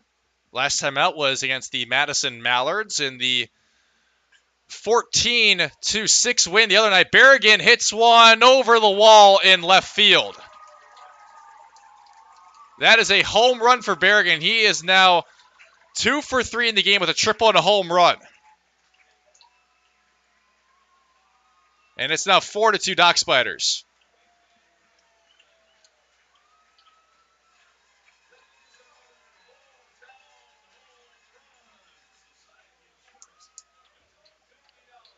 So Berrigan adds his first triple of the season and also hits his third home run now. And that gives a little bit of run support to the Dock Spiders against this Woodchucks team who has had struggles scoring runs at this ballpark this season. As Murphy now facing off against Brady Zackerson, who hit a double in the fourth. One of 3 extra base hits in the game now for Fond du Lac, as his changeup drops in for strike 2 as well. He has Zackerson down 0-2. That's the second home run this season given up by Murphy. The first was a grand slam allowed to Brock Daniels of the Battle Creek Battlejacks in a game where the Woodchucks led 8-0 and then lost 10-8. As Zackerson stays alive on the 0-2. That was only his second hit as a Dock Spider in his last at-bat, now in his third game played with the Dock Spiders, staying local right here at Marion to play with his hometown school team, I guess you would say, as he is punched out on a fastball that clips the inner half of the strike zone. Strikeout number 1 for Murphy. That's out number 2 here in the fifth, as Berrigan still did add a solo shot in the last at-bat. As that will bring up to the plate Jared Heinzen. And Heinzen is 1 for 1 so far as he checks the first pitch off speed by Murphy for strike 1.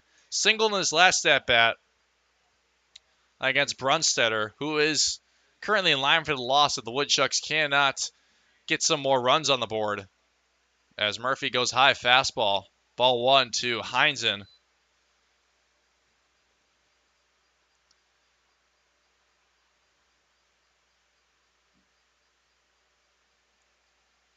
And Murphy's off-speed will miss just low for ball 2.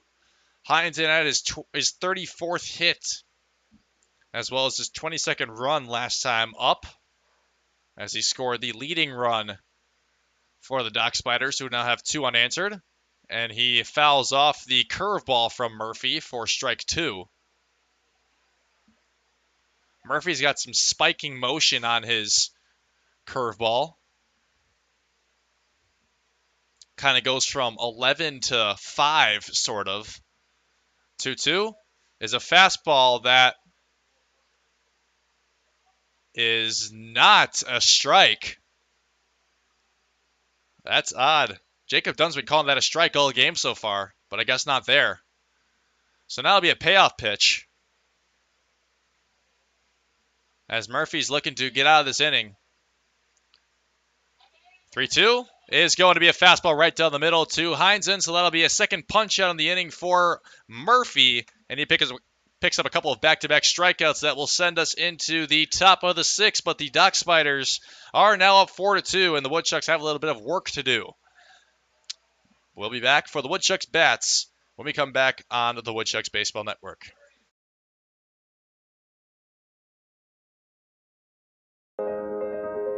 Over 600,000 Americans are projected to die of cancer this year.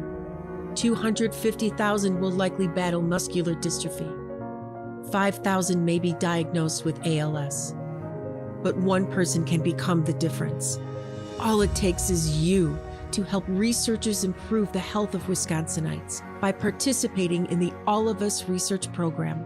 Join today to feel the power of one.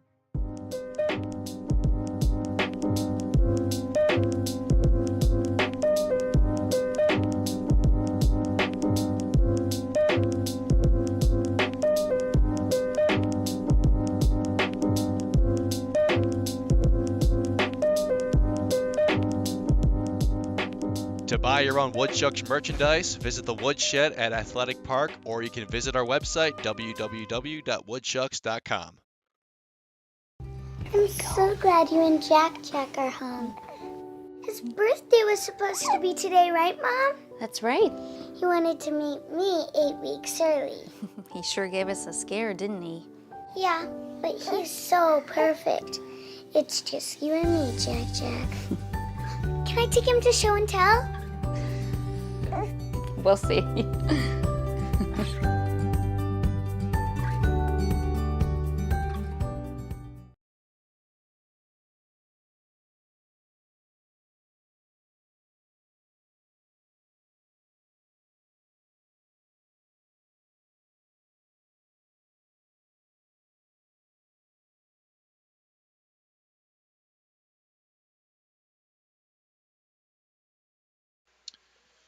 Dwight Allen will lead off the sixth inning for the Woodchucks, still facing off against Reese Piontek, who has already gone through 5 full on the mound.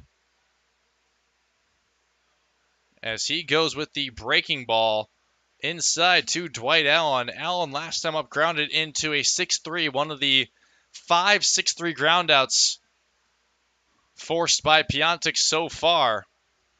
Like mentioned, this is a guy who made 6 starts this past season with the Concordia St. Paul Bears. But his longest outing of the season was 5 2/3 against Minnesota State. That was his last outing as well, where he allowed 6 hits, 2 runs, both earned, and struck out 6. 2-0 to Allen will find the lower half of the strike zone on the breaking ball for strike 1. Slider from Piontek.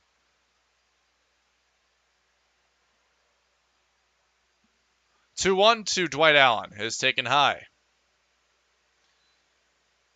But besides that 5 2/3 outing, he didn't go over 4, at least 4 full once. So he's never worked into the 5th besides his last outing where he worked into the 6th.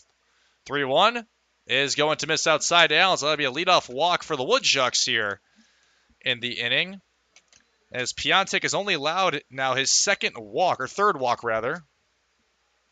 And that will bring up Mike McGinnis, who is still looking to extend his 7-game hit streak to 8 now. Last time he had a 7-game hit streak, that is where the hit streak ended. So we'll have to see if McGinnis can now make it a season-long hit streak of 8 games.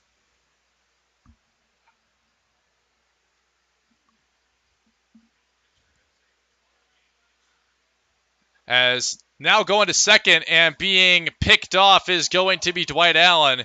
He got a big bounce right away on Piontek, but he wasn't fooled. He threw it over to first, and Allen is thrown out on the base path. So the aggressive base running has now hurt the Woodchucks in the last 2 times they've tried a steal. As getting caught stealing was Carson Richter last time, and now it's Dwight Allen for out number 1 here in the 6th. So no more leadoff man aboard for the Woodchucks as Mike McGinnis takes first pitch, breaking ball, strike one from Piontek. 0-1. And McGinnis fouls it off for strike two. The Woodchucks are a team who, besides that game where they scored 9 runs in that doubleheader game 2 last time they played here, only had 5 runs in 4 games combined, including getting shut out 1-0 here on Father's Day, and then losing 4-1 to start the second half. Only have 2 runs so far in this game. 1-2. And that one will miss low, as McGinnis will take ball 2. This is not an easy ballpark to play at if you're a visiting team. Thicker grass, not much of a batter's eye. As McGinnis, speak of the devil, he hits one into center field. That'll be a leadoff, or a one-out single. My goodness. One-out single for McGinnis. Puts a base runner right back on base, and now McGinnis will put hit number 5 on the board for the Woodchucks. He has extended his hit streak to 8 games. He's now inching closer and closer to that 50th hit on the season as well, as he is now at 49. One more to hit his 50th.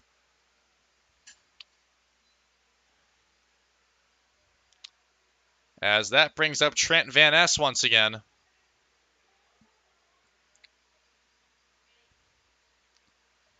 And McGinnis checked at first base. The guy who does have 13 stolen bases on the season currently leads the active roster with 13 stolen bases. Oddly enough, did not have one last night, though. A part of a 1-for-5 night. The only thing besides a hit was an RBI on a ground ball that was in the second inning, a part of the 5 runs, as Doug Coe is going to head out there and talk it over with Reese Piontek. Doug Coe, the first-year field manager for the Dock Spiders, was not in Wausau last night as he gave managerial duties to Paul Wagner last night. But Doug Coe now back with the team today.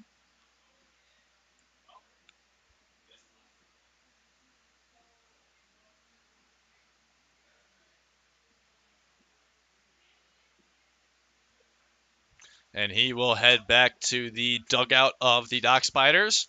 Like I mentioned, this is the 5th to last game for the Woodchucks, game number 67 of the 72-game season.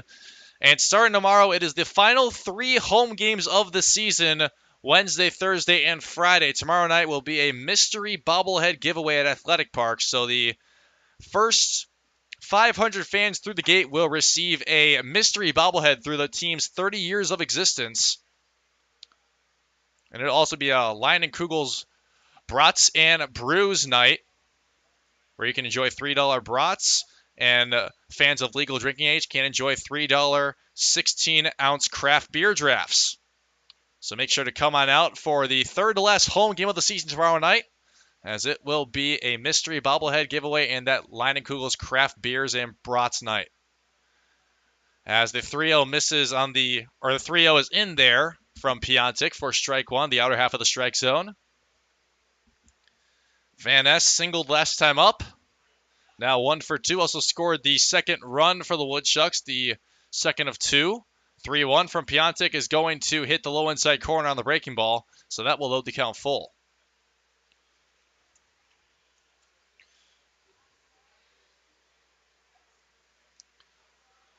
(3-2) to Van Ness. Looking to reach base for a second time now. Payoff pitch is going to be swung and missed. That McGinnis is off to second. He'll be in there safely as Whitman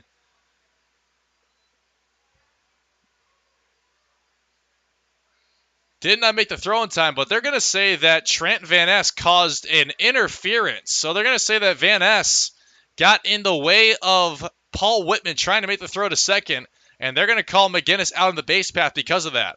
So an interference by Van Ness will end the inning, and that will send that will send Colin Murphy and the Woodchucks defense back out there when we come back on the Woodchucks Baseball Network.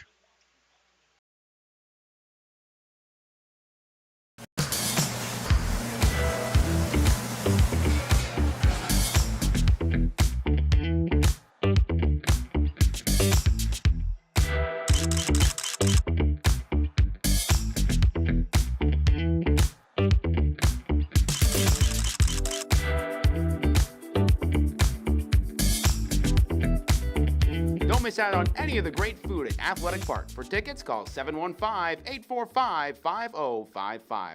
The savings are heating up this summer at Cellcom. Save up to $300 on the top phones from our most iconic brands. Plus, save $150 on all connected tablets, smartwatches, and cameras. Keep kids busy this summer with a tablet, track your steps with a smartwatch, or monitor your cabin with a camera. Now, unlimited data is more affordable than ever with our single unlimited plan, offering unlimited data for only $29.95 per month for just one line. Visit cellcom.com/save for details. Ooh, that's gotta hurt. Oh, good to have you back on your game. Yeah, well, you know, I only got cancer so that you could tell people that, you shaved your head for solidarity and not because you're going bald. Right. And I got a minivan to make your little moped look cool. Okay. Well, couldn't have gotten through without you. Love you, bro. I'm glad you're sticking around.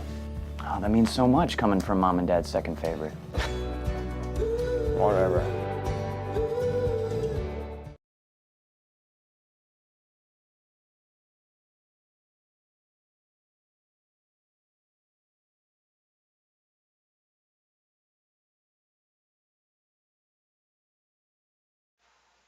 The Woodchucks are still trailing by a score of 4-2, as Piontek has only faced off against 6 batters in his last 2 innings of work, and has forced back-to-back zeros on the board as Brad Comer grounds one to McFarland to start off the 6th, and his throw is going to take Jimenez off the bag. And Comer only got to first base as Carson Richter was able to get to the ball quick enough to allow Comer to get to second. But that's going to be an error. The first error of the game for the Woodchucks. That puts Comer on first base. An error on McFarland. So leadoff man aboard here in the 6th for the Dock Spiders. As that brings up Paul Whitman, who's showing a bunt. And Whitman is going to foul it off.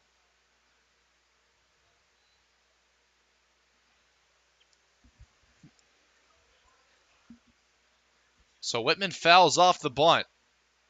He has one more chance to try and put one down to advance Comer.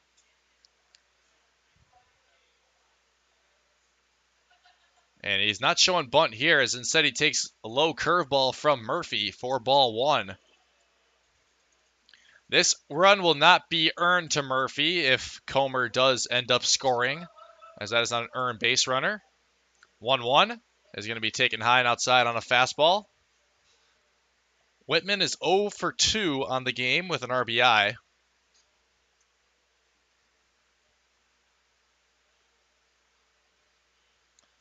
And the 2-1 from the right-hander of Lincoln Memorial is going to drop in on a breaking ball on the outer half for strike 2 to Whitman, the 9-hitter for the Dock Spiders, who has put together a couple of decent at-bats. Did pop out his first time up, but the ground ball last time did allow the tying run to score, and now it has been Fond du Lac who has scored 3 unanswered runs. As Murphy's going to pick up a third punch-out, Whitman goes down looking as Murphy finds the low outside corner with the fastball.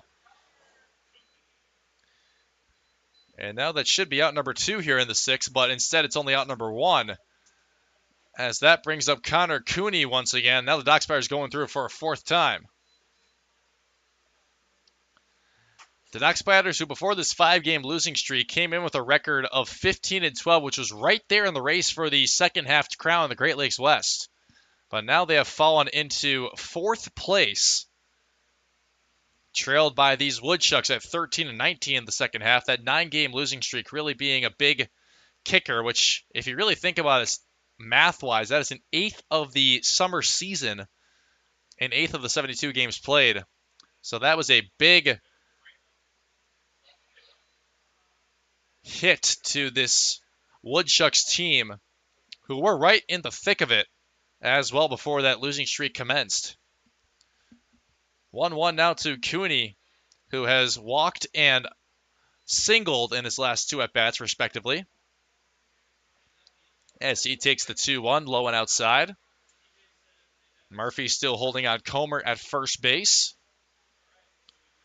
And a 2-1 breaking ball misses high to Cooney. Like mentioned, this is the 8th time on the mound this season for the Lincoln Memorial product. Transferred over from Spalding University in Louisville to Lincoln Memorial. Now about to be a junior. 3-1. Cooney fouls it off on a fastball. Righty-lefty matchup between Murphy and Cooney, and the count runs full.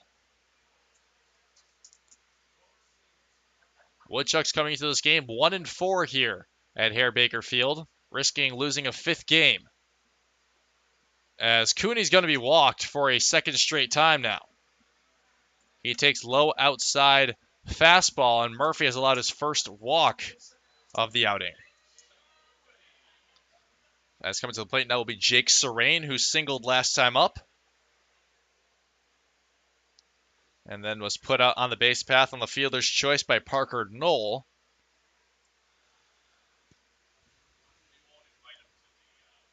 As missing low with the fastball is Murphy, righty-righty matchup.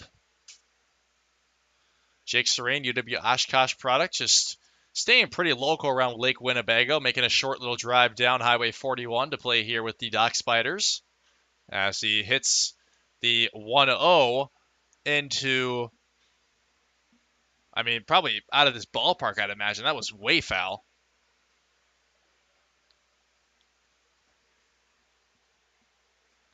One-one.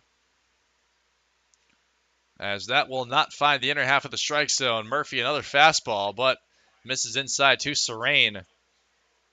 1 for 3 is the Dock Spider left fielder, second baseman rather.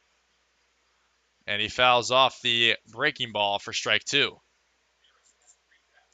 Murphy's looking for a ground ball here. As the Dock Spiders, for the most part, have kept the ball off the ground. Lots of flyouts, lots of pop-outs. And then 5 total strikeouts between Brunstetter and Murphy to this point. 6 rather, as that's a ground ball hit down the first base line by Serrain, so they'll still have a 2-2. Murphy has 3 strikeouts, and Brunstetter had 3 as well. 3 of the 5 outs Murphy has forced so far, 4 outs rather, have been strikeouts. 2-2 to Serrain. And he'll stay alive on another breaking ball.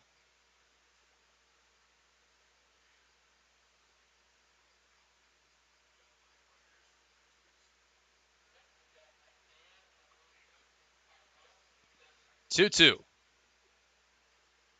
for a third time. And Serrain will swing and miss on an elevated fastball. Murphy picks up a 4th strikeout. And even though he allowed the home run to Drew Berrigan, for the most part, he has been very good on the mound. That will bring up Parker Knoll for a 4th time. He's 1 for 2. Fielder's choice last time up for Knoll.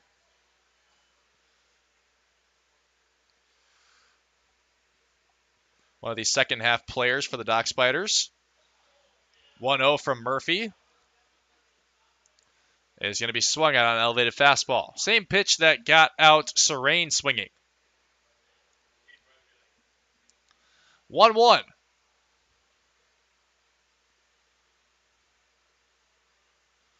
Off to third goes Comer. The throw from Richter is going to hit Comer.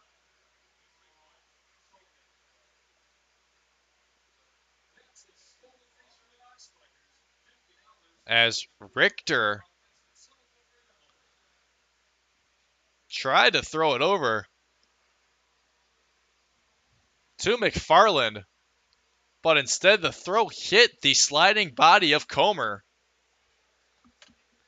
So he is now at third, as staying at first was Cooney.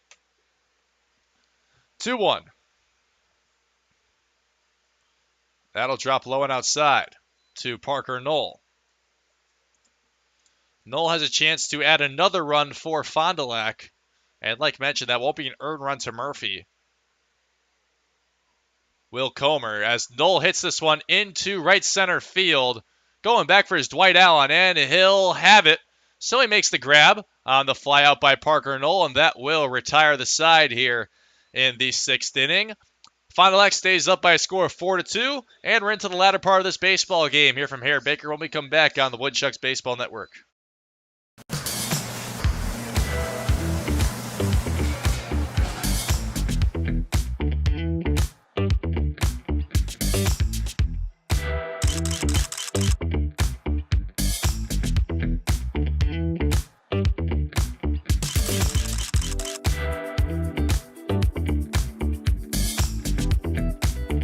Don't miss out on any of the great food at Athletic Park. For tickets, call 715-845-5055. The savings are heating up this summer at Cellcom. Save up to $300 on the top phones from our most iconic brands. Plus, save $150 on all connected tablets, smartwatches, and cameras. Keep kids busy this summer with a tablet, track your steps with a smartwatch, or monitor your cabin with a camera.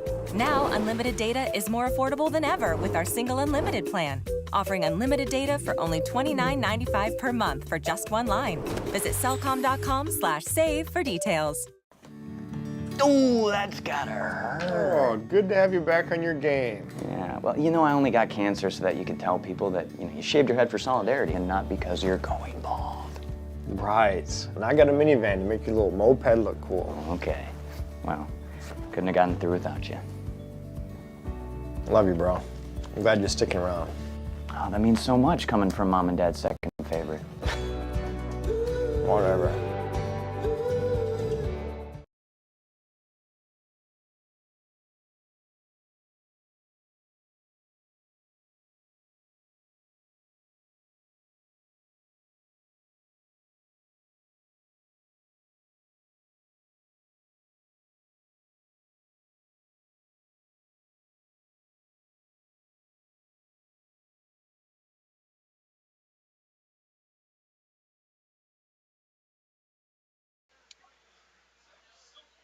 The Woodchucks find themselves trailing by a score of 4-2 into the latter 3 innings of this baseball game as the Dock Spiders have made a call to the bullpen after 6 full innings of work by Reese Piontek, who is in line for his first win in his 3rd appearance and first start.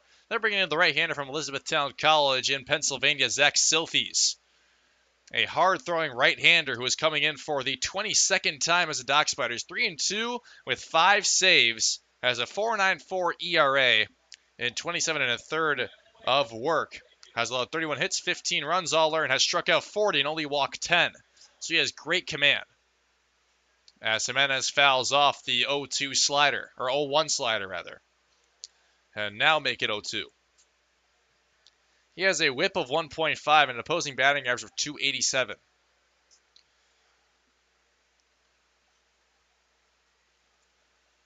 Oh-2 to Jimenez, who is 0-for-1 with a walk, and the first of 2 runs scored, as that one is going to hit Jimenez on the fastball.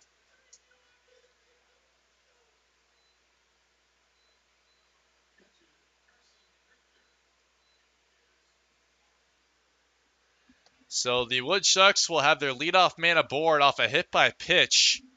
That's the second time that's been the case in this game, as Silfies has the fastball get away from him in a righty-righty matchup. And that'll be Carson Richter. 0-for-1 with a walk last time up, as he'll duck under a sliding curve thrown by Silfies, the catcher from Edgewood College. And that's going to be back-to-back hit by pitches by Silfies. He hits Richter in the back with a breaking ball.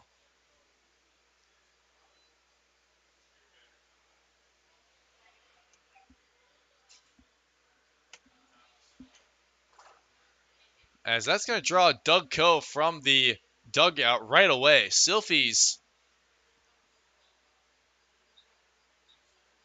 a guy who only has allowed 3 hit by pitches in his 21 appearances and has now allowed back-to-back hit by pitches. As now Wausau is trying to get back into this game. This game nowhere near over, of course, as we're only in the top of the 7th, and the Woodchucks only trail it by 2, which, I mean, I won't lie, here it feels like they're down by a little bit more than 2 because of the fact they have struggled to score runs in many games here. But nonetheless, it is only a 2-run game as Anthony McFarland is back up, and Silfies will go with the curveball for strike 1. McFarland is 1 for 2, singled his first time up, added his 14th hit when he came to the plate for the first time. Like mentioned last time, he'll be playing a game as a Woodchuck this season. And the 0-1 gets away from Silfies, and both base runners are going to advance for the Woodchucks, so no double play ball in effect with no outs on the board. A wild pitch from Silfies, and he is struggling with his command so far.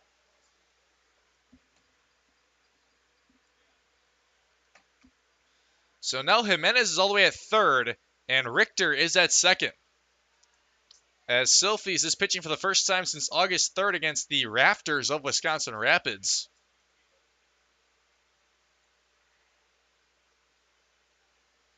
And he gets McFarland swinging on the 1-1. He's now down 1-2. He's facing off against the Woodchucks for the 3rd time this season. Last time was against the Woodchucks in a 4-1 win where he picked up the save as well. He went 1 to third, allowed 1 hit, and walked 1. That's it. 1-2 to McFarland, and he will swing and miss.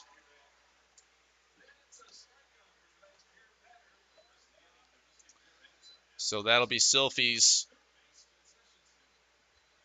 first strikeout of the outing. Last time against the Rafters, he picked up the loss in the 7-6 walk-off win for the Rafters where they scored all those runs in the 9th inning. He only went 2/3, allowed 4 hits, 4 runs all earned, struck out 1 and walked 3.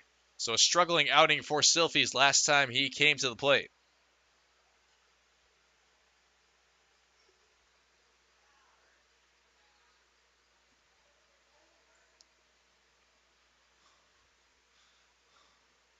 (1-0) to Evan Funkhauser, misses high for ball 2.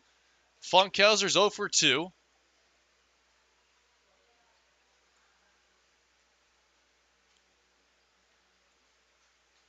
As he's trying to work some offense here in the bottom of the order for the Woodchucks, as Funkhauser fouls off the 2-0 fastball from Silfies.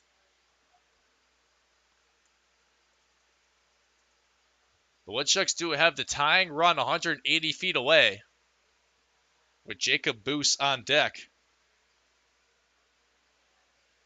This is a big at-bat here, I feel, though, for Evan Funkhauser. 2-1 from Silfies. And Funkhauser puts a bunt down.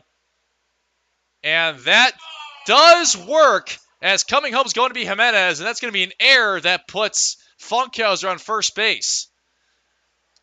Silfies threw it over the head of Sweet Chick. That's going to be an error for the Dock Spiders, as Wausau scores their first run since the 4th. That did not work the way Funkhauser intended to at first. But it ends up working just fine.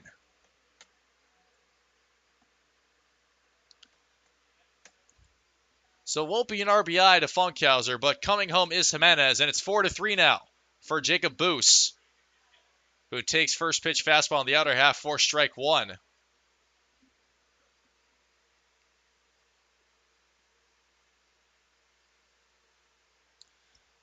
Boos singled the first time up, but the inning did end because of that after McFarland was put out on the base path, as that one nearly gets away from Whitman behind the plate on another fastball.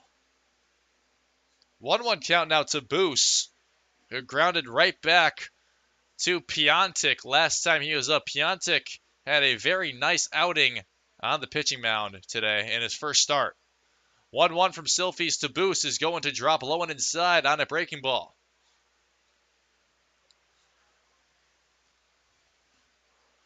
As Wausau's looking to rally back and get the top of the order back up to the plate. 2-1. And Boost will hit it in the air. And it's going to be not caught by Cooney. Sliding into third is Richter. He's safe. As that'll be the second single of the game for Jacob Boost, and that loads the bases for the Woodchucks. Second hit now for Boost. As Wausau now has the tying run 90 feet away with Mike Adair coming to the plate. Adair is 0 for 2, was hit by a pitch in his first at-bat, and has a chance to put the Chucks in front now. He does not get aggressive early in the count, which he does like to do. He takes the breaking ball for strike one on a sliding curve by Silfies. 0-1 in a righty-lefty matchup. This is where the Woodchucks need to take advantage. That one drops outside. As Silfies has to be careful here. If one gets away from Whitman, Boost is going to come around to score. Or not Boost, rather. I mean Richter. Boost at first. That's impossible. He can't score. All the way from first on a wild pitch. As that fastball is going to miss low to Adair.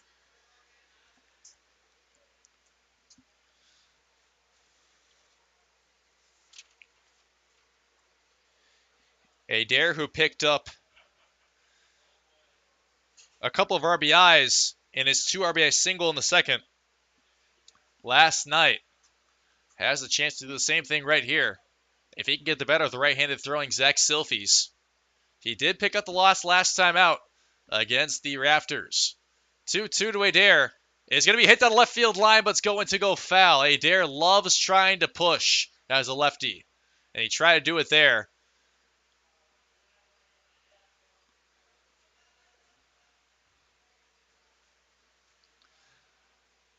Two-two once again.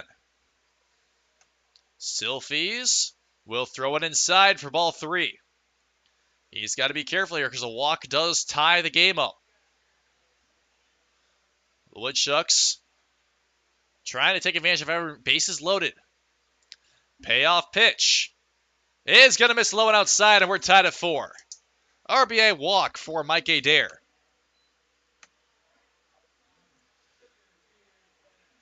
That is a 2 spot for the Woodchucks already here in the 7th, and they're hoping to not be done. As now come to the plate will be Dwight Allen for a 4th time. He is 1 for 2. Was hit by a pitch, or was walked rather last time up. Was the 3rd walk allowed in the game by Reese Piontek, a part of his 3 walks. And Silfies has come into the game and allowed 2 runs to the Woodchucks. And Allen will let the breaking ball drop in for strike 1. The Georgia Bulldog, returning Woodchuck of a summer ago, already doing a lot better than he did last summer with Wausau.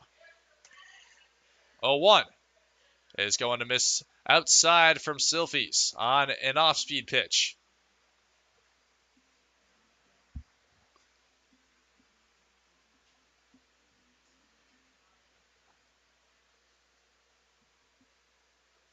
One count.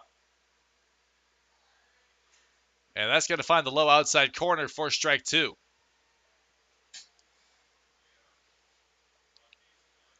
Dwight Allen was also caught on the base path after he walked to lead off the 6th. As Silfies looking for out number 2 here. The 1-2 is going to miss low and outside. A good stop by Whitman, who, like mentioned, is playing his first game as catcher this season for the Dock Spiders.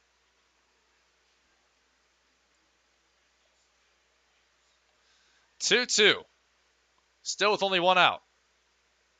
And Allen is going to foul this one. It could be playable, but it won't be. As sprinting over there were both Sweetchick and Zackerson from their first base and right field positions, respectively. But neither of them were able to make the grab. That did land in playable territory, though.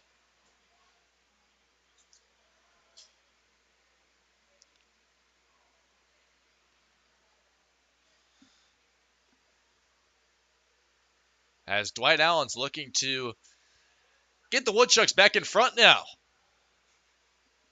2-2. And it's going to be chopped right back to Silfies. They're going to throw it home, and that'll be a putout of Funkhauser. So Silfies makes the right idea.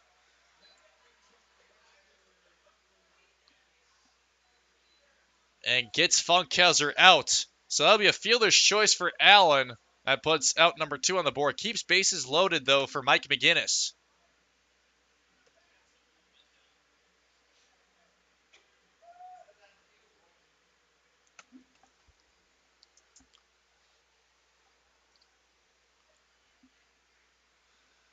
McGinnis singled last time up.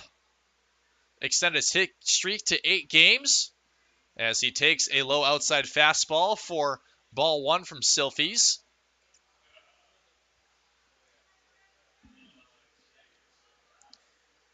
The Woodchucks' only hit this inning has come from Jacob Boos, his blooper single into center field. As Silfies' breaking ball drops in for strike 1 to McGinnis. 1-1 count now to the Georgia State Panther, who is 1 for 3. And he'll take another low outside fastball. McGinnis, the longest tenured position player here in Wausau to this point.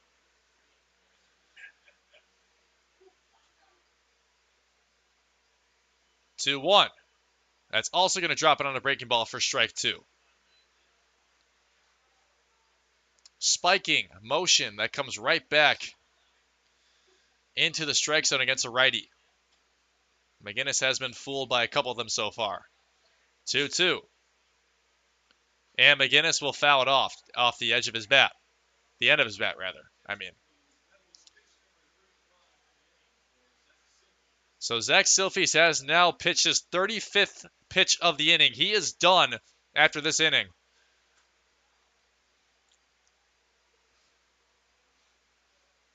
2-2 is going to drop low and outside. Silfies has been going for a long time here.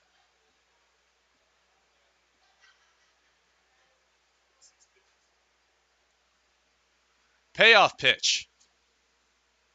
McGinnis will stay alive.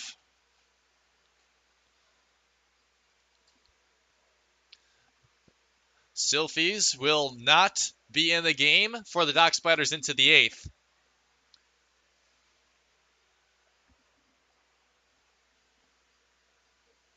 Payoff pitch. And McGinnis stays alive again. Mike is not going down without a fight.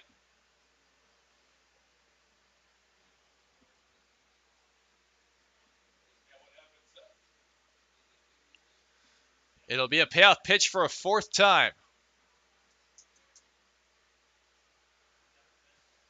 Bases still juiced for Wausau. McGinnis will be punched out on a breaking ball.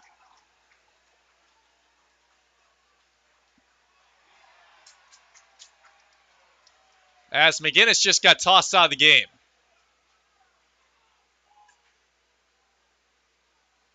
Mike McGinnis just got tossed out of the game. He took a breaking ball that was arguably a little low, and now Ross Davis is arguing as Mike McGinnis just got thrown out of the game by a home plate umpire, Jacob Dunn. The Woodchucks tie the game, though, into the 7th inning, or the bottom of the 7th inning. And the fans will stretch it out here at Herr-Baker Field, 4-4. Welcome back for the bottom of the 7th on the Woodchucks Baseball Network. I'm so glad you and Jack are home. His birthday was supposed to be today, right, Mom? That's right. He wanted to meet me 8 weeks early. He sure gave us a scare, didn't he? Yeah, but he's so perfect. It's just you and me, Jack. Can I take him to show and tell? We'll see.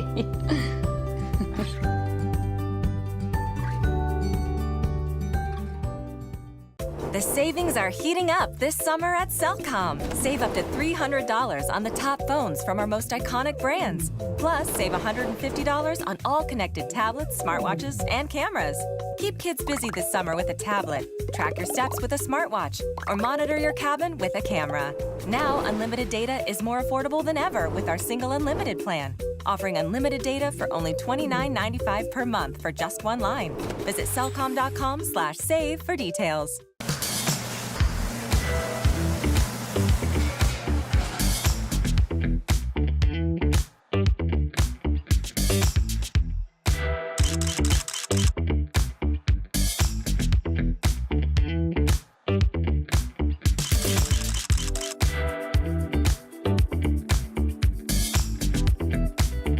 Don't miss out on any of the great food at Athletic Park. For tickets, call 715-845-5055.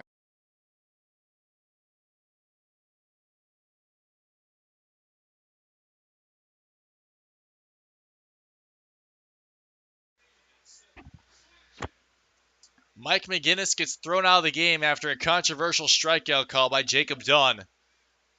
And Richie Lycian is the new pitcher in the game for the Woodchucks. As Seth Sweetchick puts a bunt down right away. McFarland's on the scene, though, and he'll be thrown out.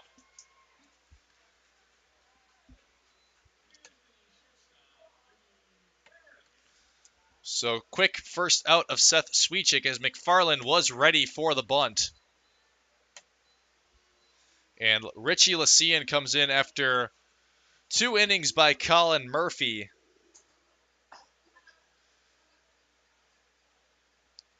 Lycian, who was pitching Sunday against the Wisconsin Rapids Rafters, went 2 full. The product of Lawrence University right up in Appleton, right up the road here in Fond du Lac. He's making his 8th appearance. He's 1-1 with a 7.36 ERA. As his 0-1 off-speed misses high to Drew Berrigan, who is having a fantastic night at the plate. He's 2 for 3 with a triple and a home run, as well as 2 runs scored, of course. 1-1 from Lycian. Is going to miss way inside on a breaking ball, nearly hitting Berrigan. Now playing right field for the Woodchucks is Ryan Blanchard. 2-1. Fastball, strike 2. Lycian, 2.09 walks and hits per innings pitcher, and 11 full on the mound, has struck out 10, allowed 15 hits, 9 runs all earned, has walked 8, and has an opposing batting average of .333. He went 1 full plus against the Rafters on Sunday. As Berrigan checks the 2-2, and that will be a strikeout right away for Lycian. And that's 2 quick outs here in the 7th. As Berrigan only down for the 2nd time. That's strikeout number 11 for Lycian. Like I mentioned, 1 full plus. He allowed 2 hits, 2 walks, but struck out a couple against the Rafters. As Lycian has been a lot better recently in his last few outings than he did to start this season. The reason his ERA is so high is because in his first few outings, he was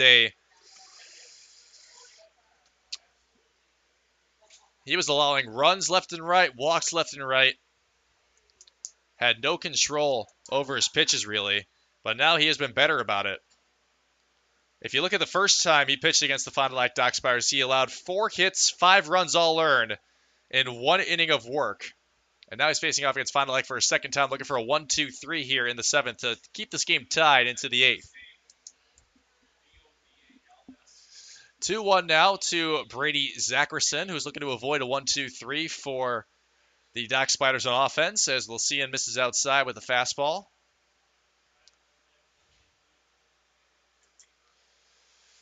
Second time in 3 days, Lycian is on the mound.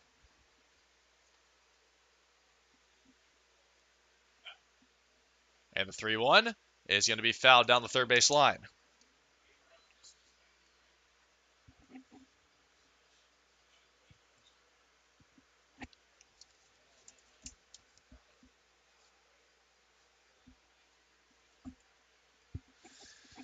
Murphy went 2 full, allowing 1 hit. It was the home run to Berrigan, but struck out 4 and only walked 2. or walked one rather. Soft ground ball hit right back to Lycian, and that'll be a 1-2-3 inning as Lycian does the work himself. Zackerson grounds out, and that'll keep the game tied into the 8th here as Wausau is looking for their first run, or their first, I don't even know what I was trying to say there, but 4-4 into the 8th here on the Woodchucks Baseball Network. Oh, that's gotta hurt. Oh, good to have you back on your game. Yeah, well, I only got cancer so that you could tell people that, you shaved your head for solidarity and not because you're going bald. Right. And I got a minivan to make your little moped look cool. Okay. Well, couldn't have gotten through without you. Love you, bro. I'm glad you're sticking around. Oh, that means so much coming from Mom and Dad's second favorite. Whatever. Over 600,000 Americans are projected to die of cancer this year. 250,000 will likely battle muscular dystrophy. 5,000 may be diagnosed with ALS. But one person can become the difference. All it takes is you to help researchers improve the health of Wisconsinites by participating in the All of Us research program. Join today to feel the power of one.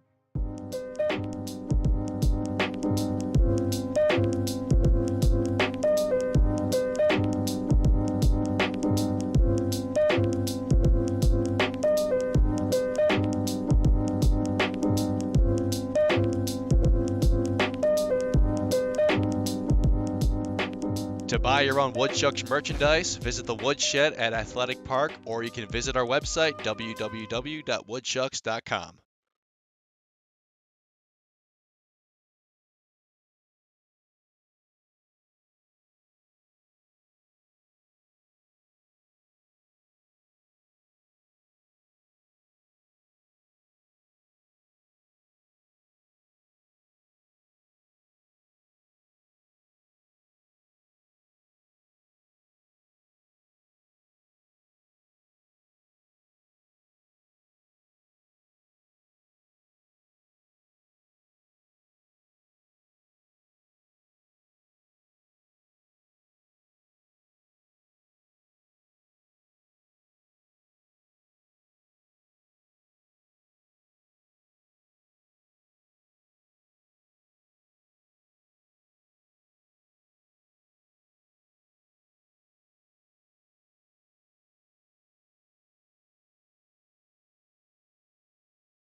The Woodchucks will start off the 8th inning with Trent Van Ness.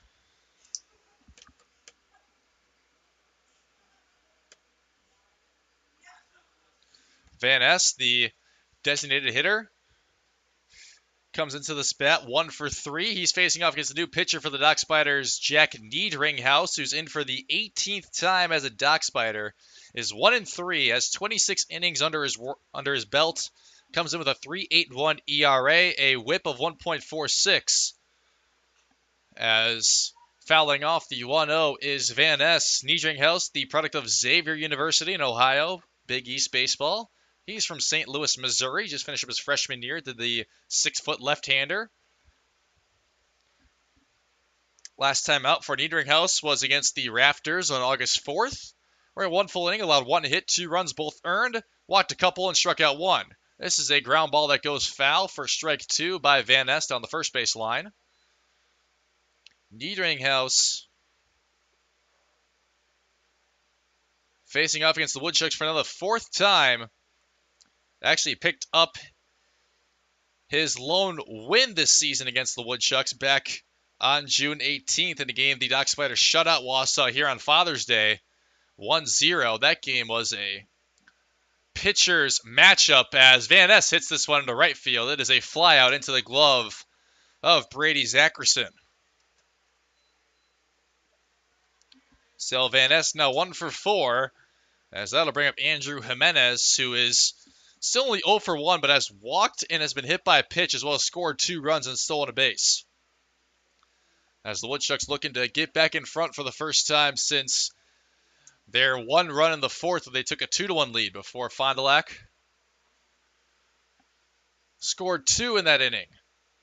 As Niedringhaus misses low on a breaking ball to Jimenez. Matt McGann is on deck to pinch hit for Carson Richter.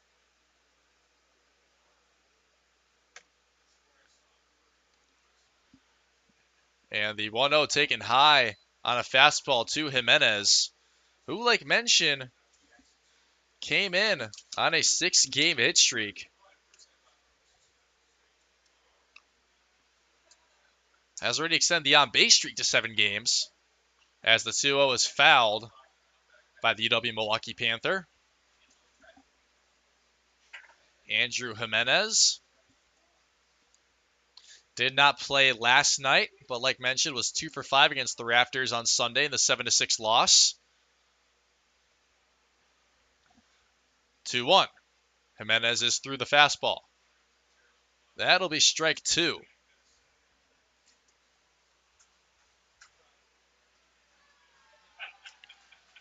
2-2 count now to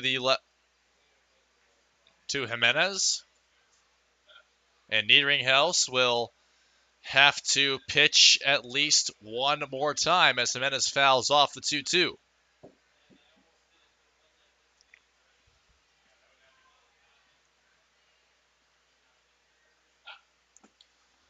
Two once again to Jimenez. And he'll put this one softly on the ground to Serene at second base. Jimenez is going to beat out the throw.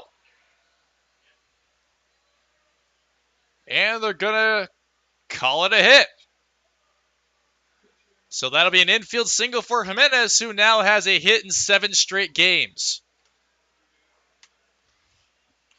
As Matt McGann is coming in for a pinch hit, he's replacing Carson Richter. Matt McGann, who is 0 for 9 across his last 2 games he's played in, has not reached base in the last 2 games. Now playing his 18th game as a Woodchuck, he comes in batting .192 with 10 hits, 2 doubles, 2 RBIs, 5 walks, a run scored, and a stolen base, and was 0 for 5 yesterday against Fond du Lac. As Niedringhaus misses low and inside on the fastball for ball 1 to McGann. He was the only Woodchuck to not reach base last night. In fact, every other Woodchuck reached at least twice. 1-0, McGann hits it into center field. Coming up is Cooney, and he won't have it. That'll be a blooper single into center field for McGann. And the thing with this ballpark is that it seems like fly balls have a lot more carry than they actually do. As Cooney looked like he was just coming up to make a routine play, but that ball looked a lot more well hit than it actually was. That is a single for McGann, and he breaks that 0 for 9 streak. So the pinch hit and the replacement works in favor of the Woodchucks. As now comes to plate is Anthony McFarland once again. McFarland 1 for 3 was struck out by Silfies in his last at bat.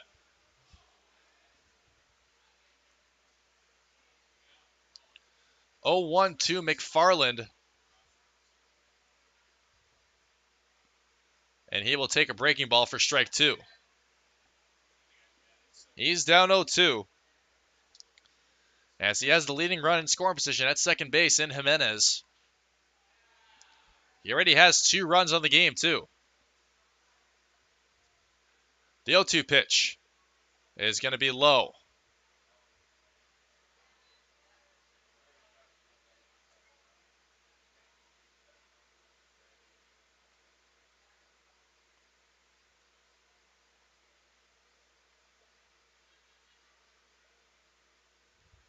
One, two. And that'll be taken high by McFarland. So now the count runs 2-2. It's even. McFarland, if he can put another hit on the board, that would do good things for the Woodchucks. But he won't. He'll strike out for a second time.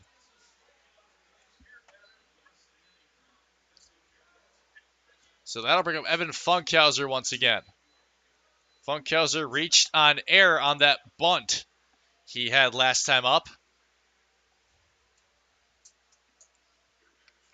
Would be thrown out at home on a force out with bases loaded later on in the inning. As Funkhauser takes curveball for strike run from Niedringhaus. One of the longer tenured arms out of the bullpen for the Dock Spiders this season.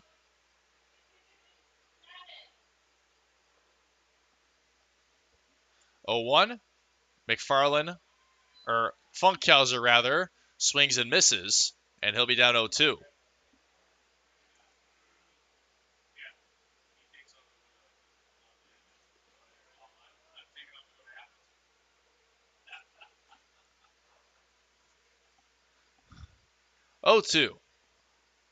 And Funkhauser puts one into left center, and it is going to be caught by Parker Knoll. He runs all the way over from left field to grab it, and that will end the top of the 8th inning. This game stays tied at 4, where the Woodchucks are hoping to keep this game tied into the 9th here on the Woodchucks Baseball Network.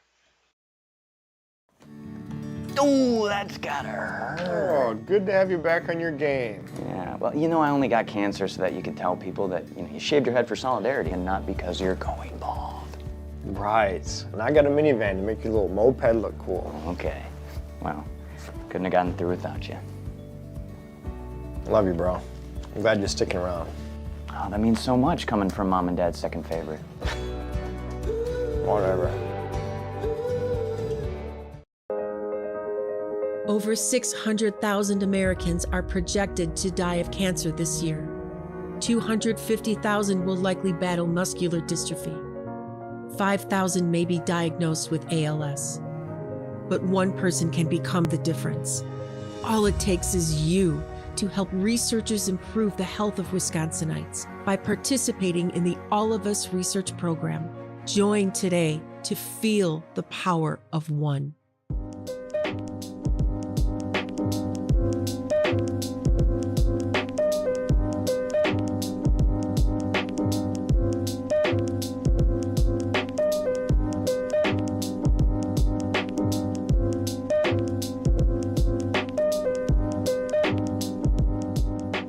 To buy your own Woodchucks merchandise, visit the Woodshed at Athletic Park, or you can visit our website, www.woodchucks.com.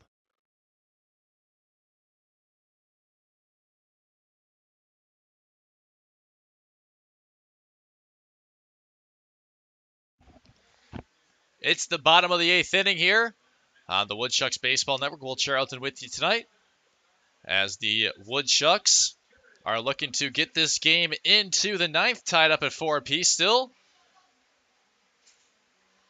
As Richie Lycian enters a second inning on the mound. The native of Mokina, Illinois, will lead off against Jared Heinzen here. Heinzen struck out looking last time up. Was the first of 4 strikeouts for Colin Murphy. As Lycian misses low and outside for ball 1 with the off-speed pitch. Heinzen is 1 for 2, singled in the 4th. As this is a ball that's hit into shallow right field, and coming up to make the grab is Ryan Blanchard, who replaces Mike McGinnis out there after he was tossed out of the game. So that'll bring up Brad Comer.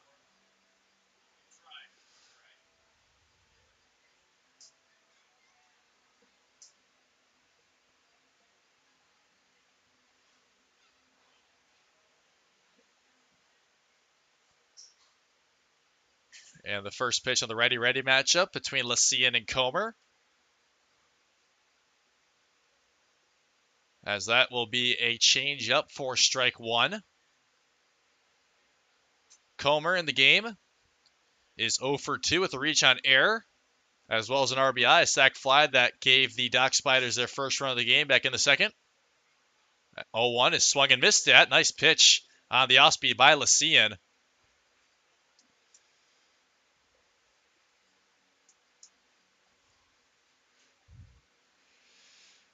And the 0-2 is put on the ground softly to Jimenez at first base, and Lacine will cover the bag for out number 2. Lacine has retired the first 5 batters he's faced off against.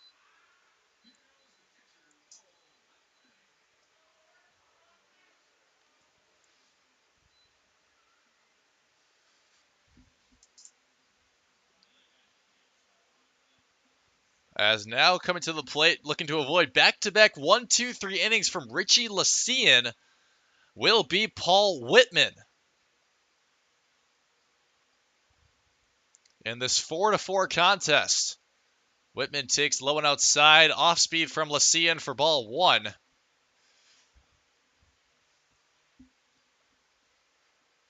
Whitman 0 for 3.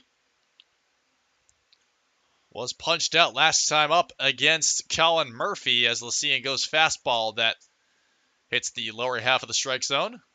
1-1 count now to Whitman, the catcher tonight for the Dock Spiders. And Lacine will miss a little outside on the 1-1. Lacine, the guy who did not pitch this past year at all with the Lawrence Vikings, took a redshirt year. As Whitman towers a fly ball. It's into right field, and that is Ryan Blanchard who makes the grab for out number 3. Lacine has gone 6 up, 6 down on the mound, and that's going to force us into the 9th, where we are tied at 4 apiece. We got a great one for you here on the Woodchucks Baseball Network. Don't go anywhere. We're back in just a few minutes for the top of the 9th inning here on the Woodchucks Baseball Network. Over 600,000 Americans are projected to die of cancer this year. 250,000 will likely battle muscular dystrophy. 5,000 may be diagnosed with ALS. But one person can become the difference. All it takes is you to help researchers improve the health of Wisconsinites by participating in the All of Us research program. Join today to feel the power of one.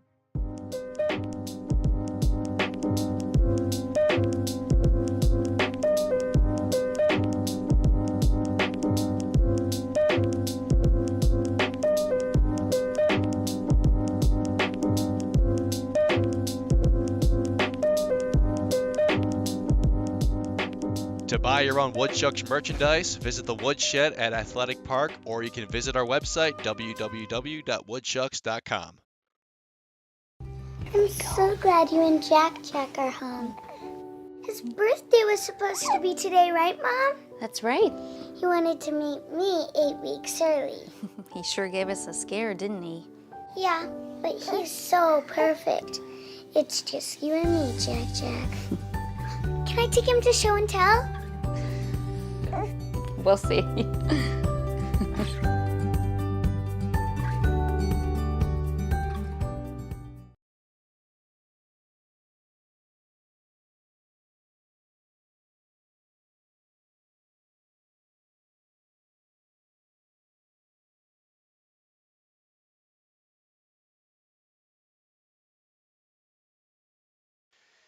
Niederinghouse and the Fond du Lac Dock Spider defense back out there for the top of the 9th inning in this 4-4 contest. 4 runs, 8 hits, 1 error for the Woodchucks. 4 runs, 7 hits, 1 error for the Fond du Lac Dock Spiders. As Wausau still has a chance to win this game and improve to 7-5 overall and win the season series against the Dock Spiders, as Jacob Boos leads off the 9th, and he will be hit by the first pitch from Niederinghouse. Funny enough, Niederinghouse is better against right-handed batters this season than left-handed batters. If you look at his splits this season,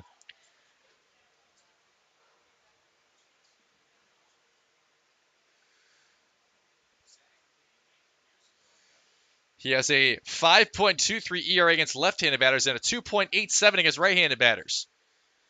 So Boos leads off the inning at first base for Mike Adair. And that's his second straight lefty who's up for the Woodchucks. Wausau has the leading run aboard at first base. 1-0 to the Dayton Flyer. Will be a curveball that drops in for strike 2. Adair staying patient. If we get there, Ryan Blanchard will be batting in the 3-hole instead of Mike McGinnis, a guy who hit his first Northwoods League home run last night across 2 summers. 1-1 to Adair. And Adair pops a bunt foul. Tried to put one down the third base line.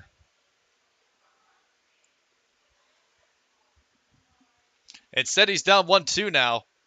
He is 0 for 2 with a hit by pitch and a walk is Adair. 20 game on base streak now for the Dayton Flyer. 1-2 from Niederinghaus is fouled off. Just under it is Adair on the breaking ball. So Adair stays alive as he's looking to give the Woodchucks some offense here in the top of the 9th. 1-2 once again from Niederinghaus. And Adair fouls it off a second time.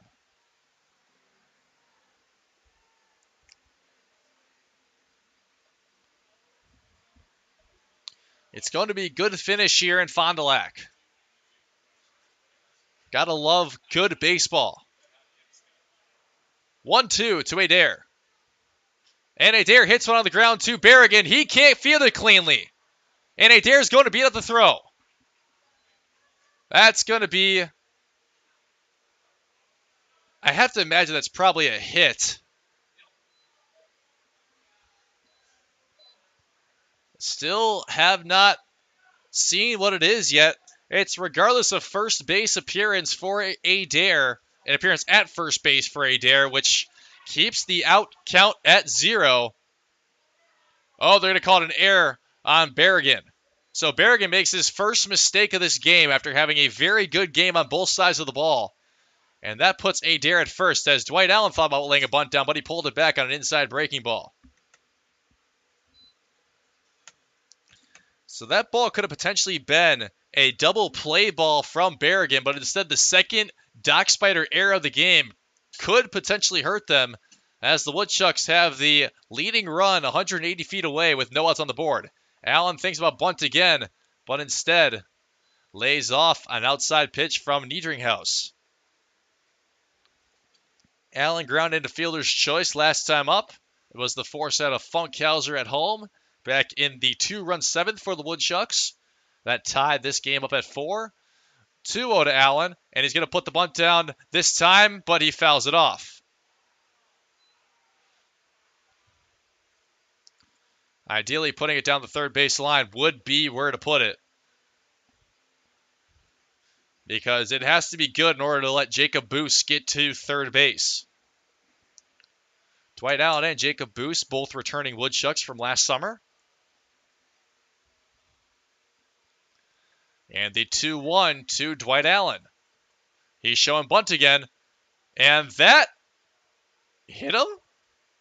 Or did he foul it off? Oh, he fouled it off. So Dwight Allen fouls off a very inside pitch. That's just unfortunate.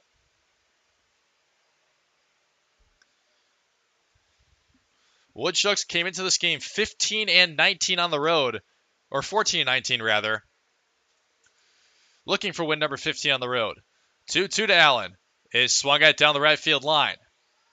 But goes foul.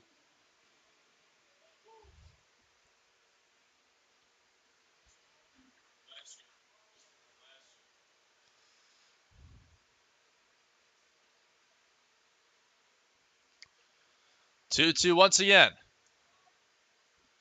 Dwight Allen will take an inside breaking ball. He does not come around on the appeal down to Tony Konzich at first base.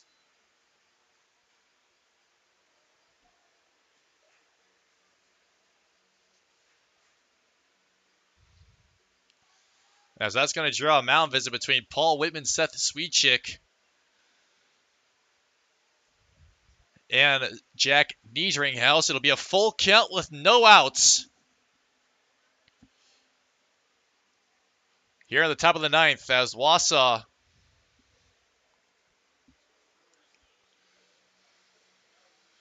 is looking to take the lead for the first time since the 4th inning.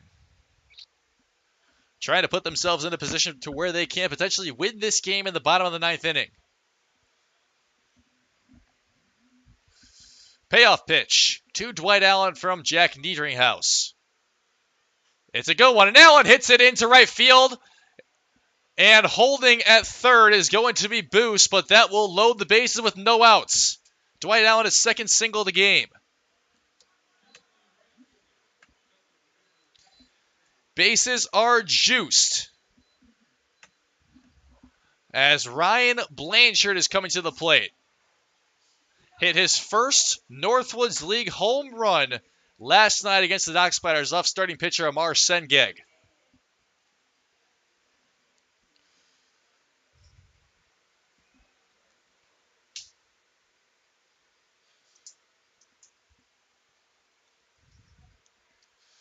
And he will take the first pitch high on a fastball for ball one. Blanchard, transferring from Feather River College in California to California State at Chico. Going from JUCO to Division II. Has 3 hits across his last 2 games played as he checks the breaking ball, and Konjic down at first base said, nope, he's fine. So that'll be a 2-0 count to Ryan Blanchard. The native of Eagle, Wisconsin, who's playing now in his 11th game as a Woodchuck. He's batting .172. Like I mentioned, 3 hits in his last 2 games he's played and has 5 total. 2-0 from Niedringhaus is going to be taken high. And one more ball does give the Woodchucks the lead here. Niedringhaus has to be careful. He has to give Ryan Blanchard something to hit here. 3-0. That'll be strike one. He delivers the fastball. Blanchard, a guy who does have an on-base percentage of .415, though, knows how to get on base. Has been walked 10 times, has 4 RBIs, 9 runs, as well as 3 stolen bases. 3-run from Niedringhaus is going to miss slow, and the Woodchucks have taken a 5-4 lead. 3 unanswered runs by the Woodchucks, and they now find themselves in front with no outs on the board and a power-hitting guy in Trent Van Ness coming to the plate.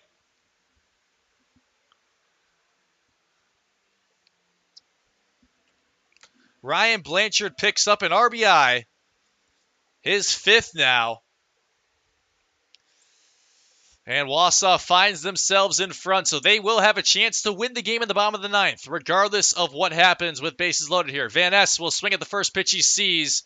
A towered fly ball into foul territory along the right field line. Coming home is Adair. Oh, he dropped the ball! Brady Zackerson dropped the ball. He dropped the ball.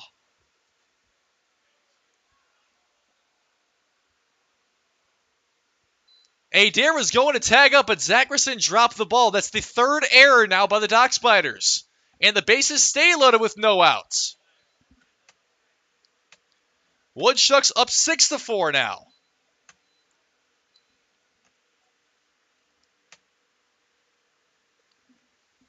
That is not the first time the Woodchucks have seen a routine fly ball be dropped by an outfielder. Last time it was Carson Hance of Lakeshore Chinooks who dropped the ball right in his glove before Dalton Pearson hit a walk-off fly ball that was resulting in a Woodchucks win of 8-7. As Doug Coe is going to make a call to the bullpen, and we'll introduce who it is when we come back in this 6-4 lead now for the Woodchucks here on the Woodchucks Baseball Network. Oh, that's gotta hurt. Oh, good to have you back on your game. Yeah, well, you know, I only got cancer so that you could tell people that, you know, you shaved your head for solidarity and not because you're going bald. Right. And I got a minivan to make your little moped look cool. Okay. Well, couldn't have gotten through without you. Love you, bro. I'm glad you're sticking around. Oh, that means so much coming from Mom and Dad's second favorite. Whatever. Over 600,000 Americans are projected to die of cancer this year. 250,000 will likely battle muscular dystrophy. 5,000 may be diagnosed with ALS. but one person can become the difference. All it takes is you to help researchers improve the health of Wisconsinites by participating in the All of Us research program. Join today to feel the power of one.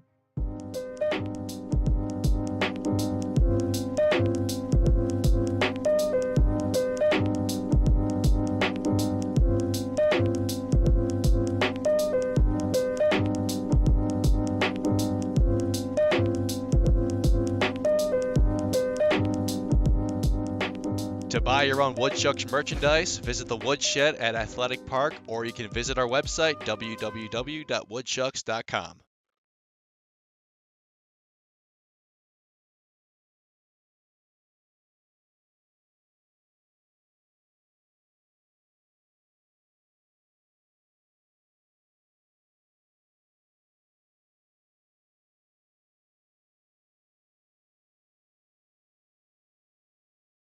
New pitcher of the game for the Fond du Lac Dock Spiders is the right-hander Jacob Young, native of Lisle, Illinois, from Fairmont State in West Virginia, who came in for one inning last night against the Woodchucks. Went 1-2-3 as Young, now coming in for the 9th time as Dock Spider. He has a record of 2-0 or 2-1 rather. Has an ERA of 4.66, a 1.38 walks and hits per innings pitched rate, and 29 full on the mound. And he's first facing off against Andrew Jimenez. Bases stay loaded with no outs.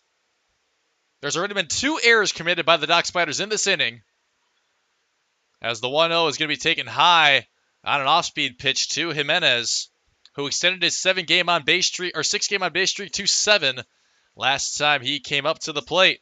And that was a chance to break through for the Woodchucks and add on to this already 6-4 lead. Richie Lucia now in line for his 2nd win of the season. As like mentioned last night, Jacob Young came in for that 1 inning, faced off only against 3 batters, 1, 2, 3 in the 7th, struck out 1. And overall, this is the 3rd time now against Wausau, as the 3-0 is a strike to Jimenez. He's being asked to come in and get out of a bases-loaded, no-out jam, as Wausau is looking for more than just 2 here. It's been already 4 unanswered now by the Woodchucks. 3-1 rather, is swung and missed at on a breaking ball by Jimenez. Jimenez is 1 for 2, has been walked twice, stolen a bag, scored a couple runs.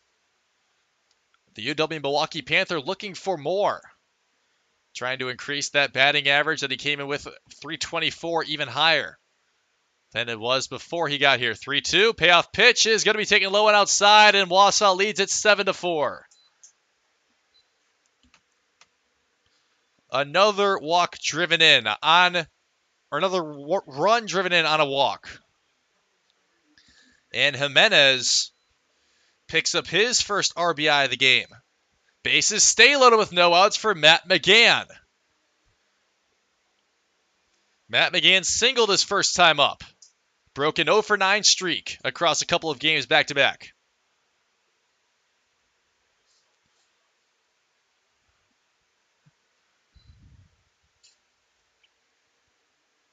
And he takes first pitch inside fastball from Jacob Young. The first time he pitched against the Woodchucks was a win. That was game 1 of the doubleheader. The last time the Woodchucks came to Herr-Baker Field here in Fond du Lac, as Young has only thrown 1 strike so far in 7 pitches. That's now 2-0 to McGann.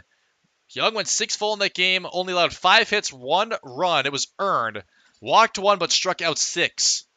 2-0 to Matt McGann, the replacement Woodchuck catcher, as he swings it into right field. Ryan Blanchard's going to tag up, and he will be safe at home. Wausau leads it 8-4.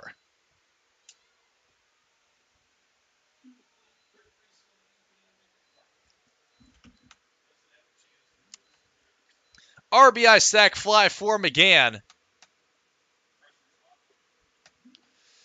And now at third as well on attack up is Trent Van Ness. That brings up Anthony McFarland. There is only one out now in the inning. Wausau is looking for more than just 4 now.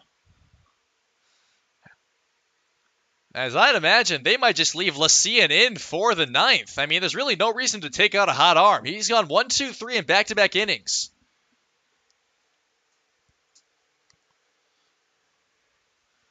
One-zero. McFarland will swing and miss.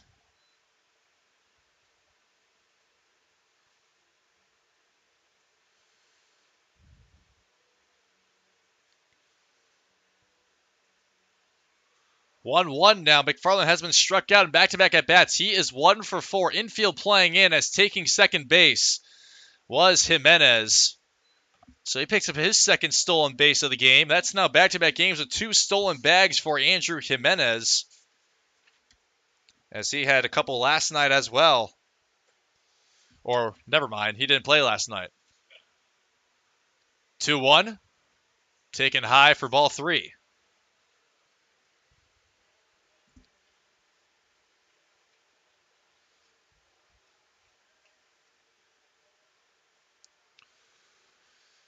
Three-one now to Anthony McFarland. And that'll be taken high. That's another walk allowed. The third walk in the last 5 batters. Loads the bases right back up with only 1 out for Evan Funkhauser.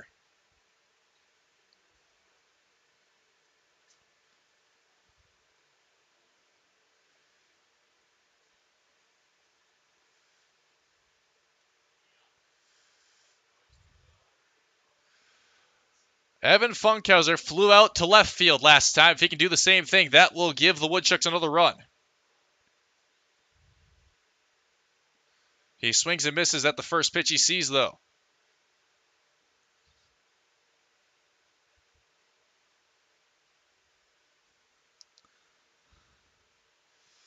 Oh, 1 is going to be a curveball taken high.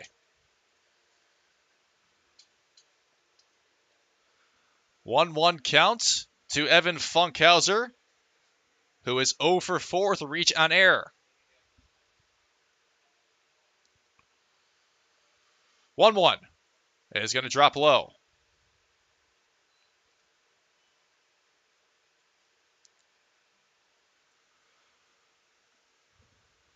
Another walk would drive in a 5th run of the inning for the Woodchucks.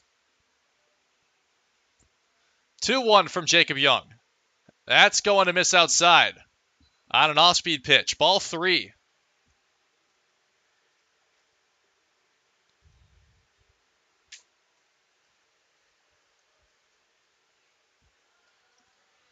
Three-run coming to Funkhauser. And Funkhauser hits a soft one down the third base line. Comer's going to make a play to first. It won't be in time. Sweet Chick could have made the scoop. Coming home as well as Jimenez, as Funkhauser's going to third, but he's going to have to head back to second. The ball got stuck underneath the tarp, I think. But that'll be another error in the inning for the Dock Spiders. Their 3rd error in the inning. And Wausau now leads at 10-4.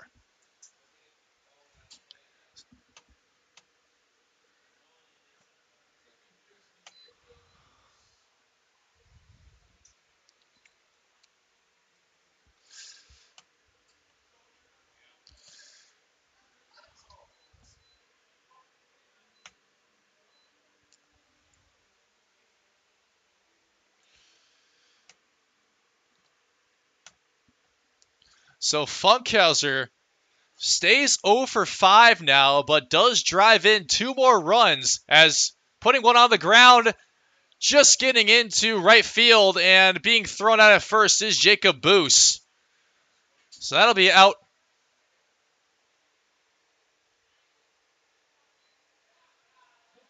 number 2.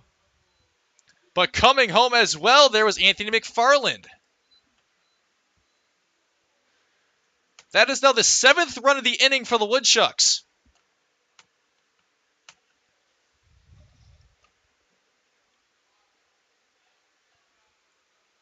As Boost grounds out, he was up for the 2nd time in the inning, and now Mike Adair is as well. 7-run frame for the Wausau Woodchucks. And the life of Richie Lucian, who more than likely will go out there for a final inning, just got a lot easier. 1-0 to Adair. Young misses high on an off-speed pitch.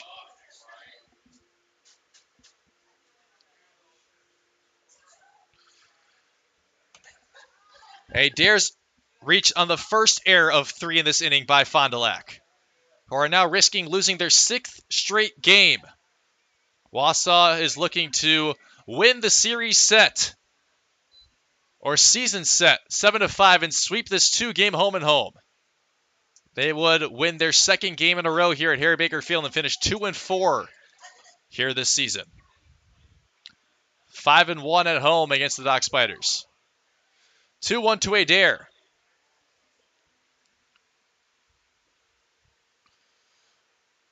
And that one misses low.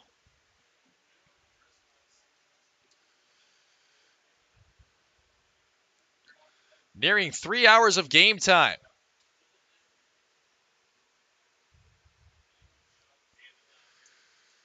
(3-1). And Adair takes it high. That is another walk allowed by the Dock Spiders. I mean, this is just ridiculous.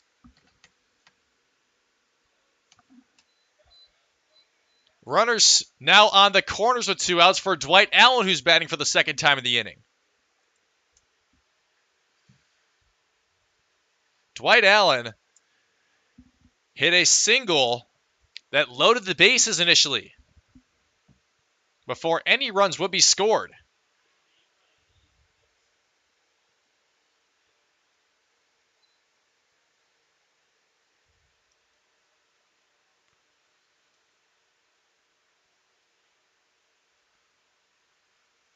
(1-0) coming from Jacob Young to Dwight Allen, who does not take a swing at the off-speed pitch.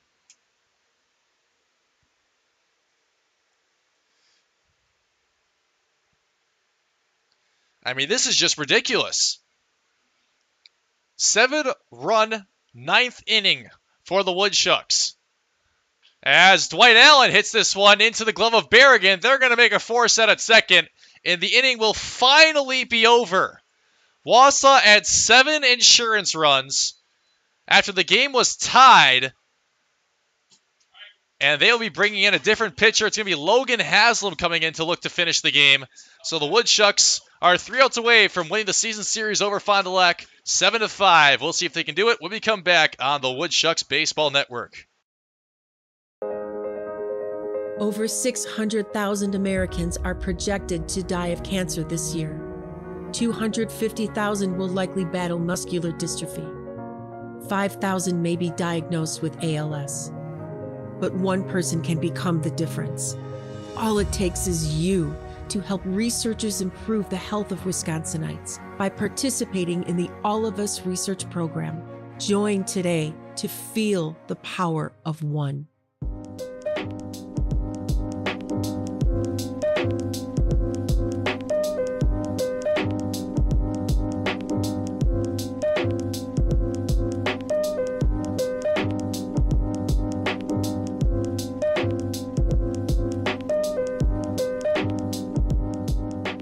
To buy your own Woodchucks merchandise, visit the Woodshed at Athletic Park, or you can visit our website, www.woodchucks.com. I'm so glad you and Jack are home. His birthday was supposed to be today, right, Mom? That's right. He wanted to meet me 8 weeks early. He sure gave us a scare, didn't he? Yeah, but he's so perfect. It's just you and me, Jack. Can I take him to show and tell? We'll see.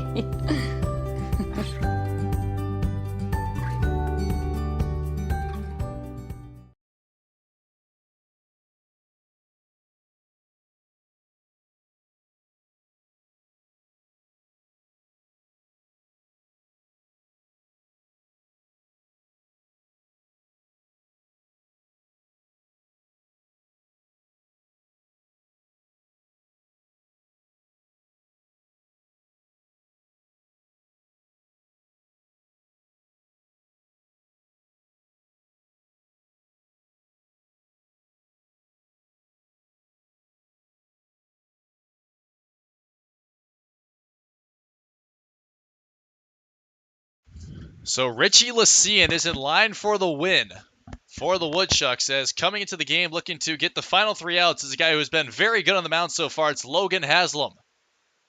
As Haslam goes first pitch fastball to the leadoff man, Connor Cooney. A 7-run 9th inning for the Woodchucks after the game was tied 4 apiece heading into the inning. Has Wausau now very comfortable, looking to win their 34th overall game of the season, improving to 500 once again. Looking to sweep the Fond du Lac Dock Spires and improve to 14-19 in the second half of this season. The Woodchucks cannot finish over 500 in the second half, but can still finish overall above 500. That would be the 3rd straight year they would be able to do so. 0-2 to Cooney. Haslam makes him put it on the ground. It is to Boost at second base. That's out number 1. Woodchucks need 3 more. Logan Haslam, he's in for the 3rd time as a Woodchuck. Still has an ERA of 0, has not allowed an earned run yet, and a run in general at that. Has a .94 whip with 1 save, has 5 1/3 under his belt, has struck out 5, allowed 3 hits, 2 walks, that's it. And has an opposing batting average of .158 last time out. And he picked up the save in Game 2 of the doubleheader against the Rafters on Saturday. Went 2 1/3, as that's going to be a single by Jake Serrain. He hits it into center field. So he keeps the inning alive for the meantime. Serrain's 2nd hit now. He's 2 for 5. But like I was saying, Haslam picked up the save, struck out 1, walked 1 against the Rafters in Game 2 of that doubleheader. The game the Woodchucks won 5-3. 2 1/3 of really nice work by Haslam besides the walk. Earned the save. Himself and Garrett Lott both picked up saves in that doubleheader. Not a save situation here for Haslam, just looking to get the final 2 outs he needs now as Parker Knoll comes to the plate for a 5th time. He was retired for the first time in his last at-bat as Haslam goes outside with the fastball for ball 1. Parker Knoll is 1 for 2, or 1 for 3 rather, reach on fielder's choice as well. Walked in his first at-bat, single in his second bat. And the 1-0 fastball clipped the low inside corner to Knoll. Righty-righty matchup between Haslam and Knoll, the native of San Ramon, California, by way of Willamette University in Oregon. 1-1 to Haslam. Will be a fastball, or an off-speed pitch rather, for strike 2. 1-2 count now as Haslam, a ground ball would end the game potentially. 1-2 to Parker Knoll. Is going to be way outside and caught by Matt McGann, the Albion College product. Nearing 3 hours of game time tonight here in Fond du Lac. 2-2 coming to Parker Knoll from Logan Haslam. That will be ball 3, missing just low with the fastball.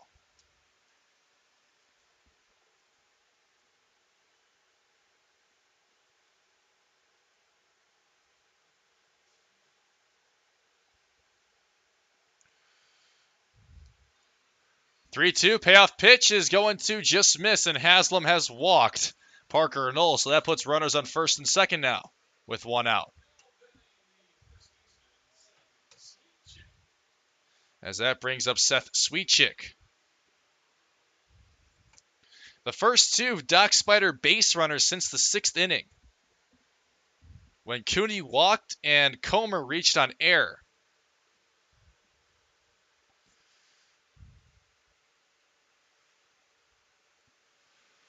First pitch to Sweetchick is going to be a fastball for strike 1. Sweetchick is 0 for 4.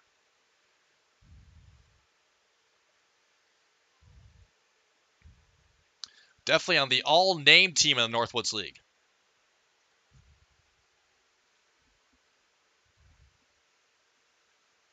0-1. And Haslam makes Sweetchick swing through it on an inside fastball. That will be strike 2. 0-2 now between Haslam and Sweetchick.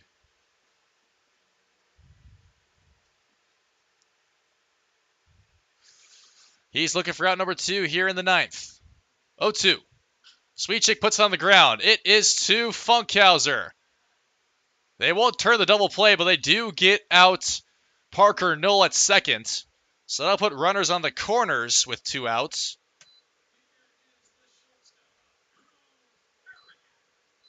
So reaching on fielder's choice is Sweet Chick. And it's now to be Drew Berrigan, who was struck out by Richie Lycian, his 1 strikeout in his outing. Berrigan has a triple and a home run this game. And puts this one on the ground to Funkhauser. He'll throw it to Jimenez. That will wrap this ball game up. And the Woodchucks have won the season series against the Dock Spiders 7-5. And that will do it for this ball game. Woodchucks improved to 2-4 in the season here at Herr-Baker Field, win the final 3 against the Dock Spiders, and now improved to 34-34 overall, 14-19 in the second half. The Dock Spiders now have lost 6 straight games, and the Woodchucks will be back at home for their final 3 games starting tomorrow with the Lakeshore Chinooks at 6:35 p.m. first pitch. If you want to listen to my call, tune in on the Northwoods League Baseball Network. The last game of the season will be right back here on the Woodchucks Baseball Network. That's down at Madison, a 6:05 p.m. first pitch on this upcoming Saturday. But until then, I'm Will Charlton saying so long for now, and go Chucks.